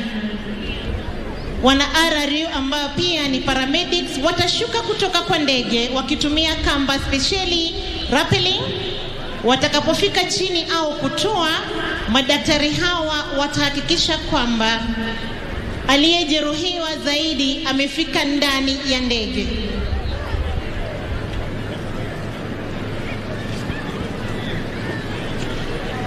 Ndani ya ua, aliyejeruhiwa yuko pale ndani na mwenzake. Yule mwenzake ameweza kuwasiliana ili kuweza kupata wokozi. Helikopta aina ya Puma ikiingia kutoka kulia mwa jukwaa kuu. Tafadhali mlio na miavuli muweze kuifunga na kofia tafadhali kuzivua. Mheshimiwa Rais, hivi sasa katikati ya uwanja ni moshi ambao umeweza kupulizwa na mwanajeshi huyu aliyeko mahali hapa akiweza kushika doria kwa ajili ya mwanajeshi mwenzake ambaye aliweza akipata majeraha vitani. Na kwa sababu hiyo walikuwa kwenye eneo ambayo ilikuwa vigumu sana kwa ndege hii aina ya helikopta kuweza kutua mahali hapa, na hivyo basi ikabidi watumie ujanja, ujuzi wa kijeshi na tajriba walionayo kuhakikisha kwamba mwanajeshi huyu ataweza kusafirishwa kutoka mahali hapa hadi sehemu ambayo atakuwa anapata matibabu bora zaidi. Tazama, anashuka kwa kamba mwanajeshi huyu wa kikosi spesheli kinachofahamika kama Response Team ambao tayari wameweza kufika mahali hapa. Tukumbuke kwamba vilevile wako na zana zao za kivita ili kuweza kushika doria ili kumpatia rubani wetu kuweza kutekeleza operesheni hii kwa uadilifu. Anashuka kwa maridadi kabisa, wanajeshi hawa wakiweza kuzingira mahali hapa ili kushika doria na kuweka ulinzi mkali ili operesheni hii iweze kutekelezwa. Ndege hii ina uwezo wa kuwabeba watu zaidi. Iwapo majeruhi watakuwa wengi, basi hakuna mwanajeshi ambaye ataachwa mahali hapa, kwa sababu watatumia ujuzi na mbinu mbalimbali kuhakikisha kwamba wote watakuwa wanatolewa kutoka eneo hili hadi maeneo salama. Tuchunguze. Kwa mfano, wanajeshi hawa wanaweza wakatekeleza operesheni hii katika ziwa, sehemu iliyo na matope ama mlima ambapo helikopta hii haiwezi kutua. Basi tunaona kwamba majeruhi huyu anaweza kusaidiwa kutembea kuweza kukaribia helikopta hii, kisha vilevile daktari huyu wa kijeshi anashuka kwa umaridadi kabisa akiwa na kifaa maalum ambacho kitakuwa kinamsaidia kumbeba majeruhi huyu kutoka chini ya ardhi kupanda naye juu ya ndege hii ili kuweza kumsaidia kumhamisha kutoka kwa eneo hili. Majeruhi anasaidiwa kuweza kuvalishwa kifaa hiki spesheli, kwa sababu kulingana na maumivu ya majeraha aliyonayo hawezi kutumia kamba hii kujivuta mwenyewe hadi kuingia ndani ya ndege hii, na hivyo basi daktari huyu wa kijeshi ambaye pia vilevile ni mpiganaji hodari anamsaidia. Tumpe makofi anapomsaidia majeruhi huyu kuweza kuingia ndege hii. Basi kwa umaridadi kabisa majeruhi huyu anasaidiwa kuweza kupanda ndege hii ili aweze kuhamishwa kutoka eneo hili hatari hadi sehemu ambayo ataweza kupata matibabu bora. Na vilevile iwapo ndege hii itakuwa haina nafasi za kutosha kuweza kuamini wanajeshi hawa walioshika doria, basi hapa ni mbinu na ujuzi wa hali ya juu ambao utatumika na wanajeshi hawa kuhakikisha kwamba hakuna hata mmoja atakayeachwa mahali hapa. Hakuna silaha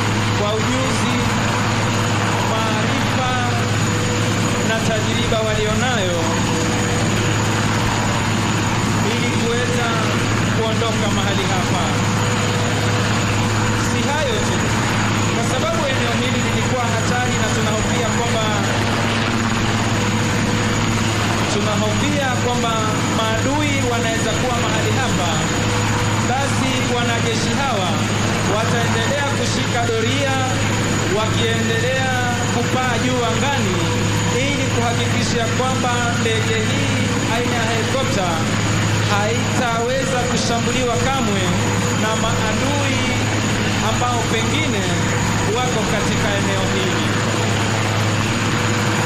Mheshimiwa Rais, ndege hii ina uwezo wa kusimama mahali hapa muda mrefu zaidi ili kuhakikisha ya kwamba operesheni hii inatekelezwa kwa uadilifu.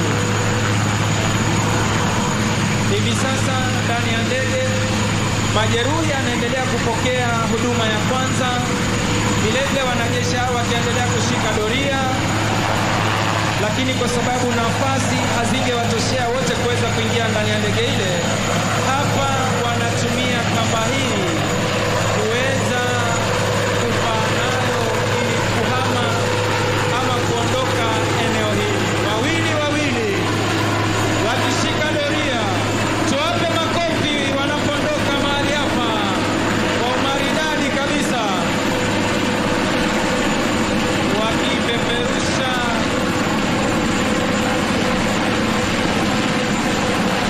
wakizipeperusha bendera hizi, ikiwa ni bendera ya taifa letu la Kenya pamoja na bendera ya majeshi yetu ya ulinzi. Tuwape makofi wanapoondoka hapa uwanjani. Na huo ndio mwisho wa onyesho letu, na nitampisha mwenzangu Sergeant Misango Mbaye aweze kuendelea. Basi Mheshimiwa Rais, hilo ndilo onyesho la mwisho kutoka kwa Rapid Response Unit. Wakiondoka tuweze kuongeza makofi tafadhali wanapoondoka. Ningeomba kwa heshima tubaki tukiwa tumetulia.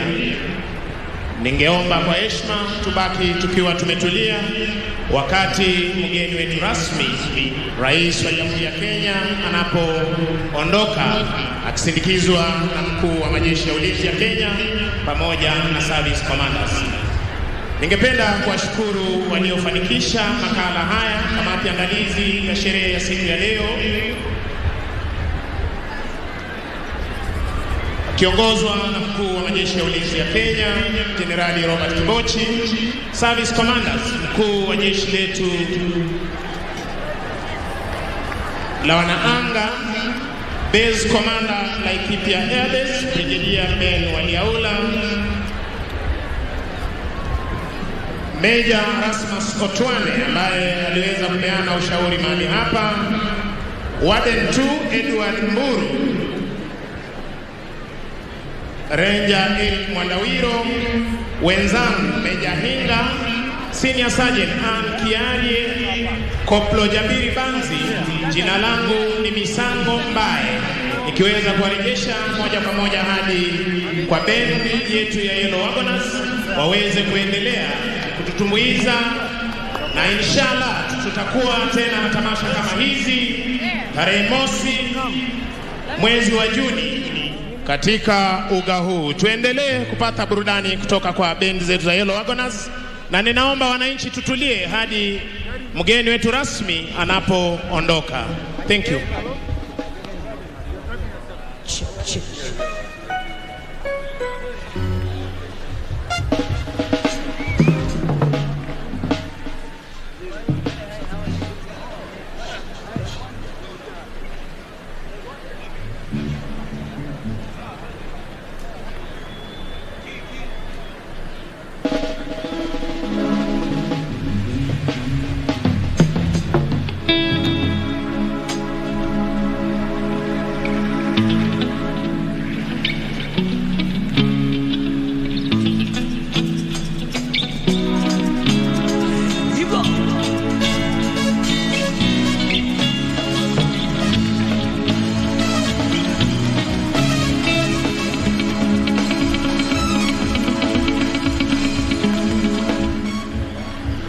Pictures coming right from your screens are from the Uhuru Gardens. This marks the end of today's coverage, where the Kenya Defence Forces was showcasing the skills. Also, the Kenya Wildlife Service have showcased their drilling skills on anti-poaching. They were not the only ones. We also heard the Kenya Airways and the Kenya Defense Forces was being led by the Kenya Air Force. And this marks the end of this colorful event. We have seen families making their ways here to mark this special day, one of a kind, that was organized by the national government and graced by His Excellency President Uhuru Kenyatta. On behalf of the entire team from Uhuru Gardens, my name is Irene Mchuma Odim.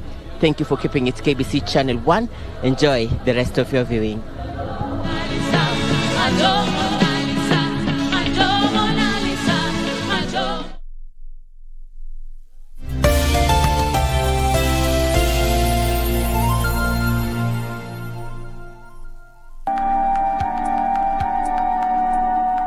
Unataka chai leo? Hapana.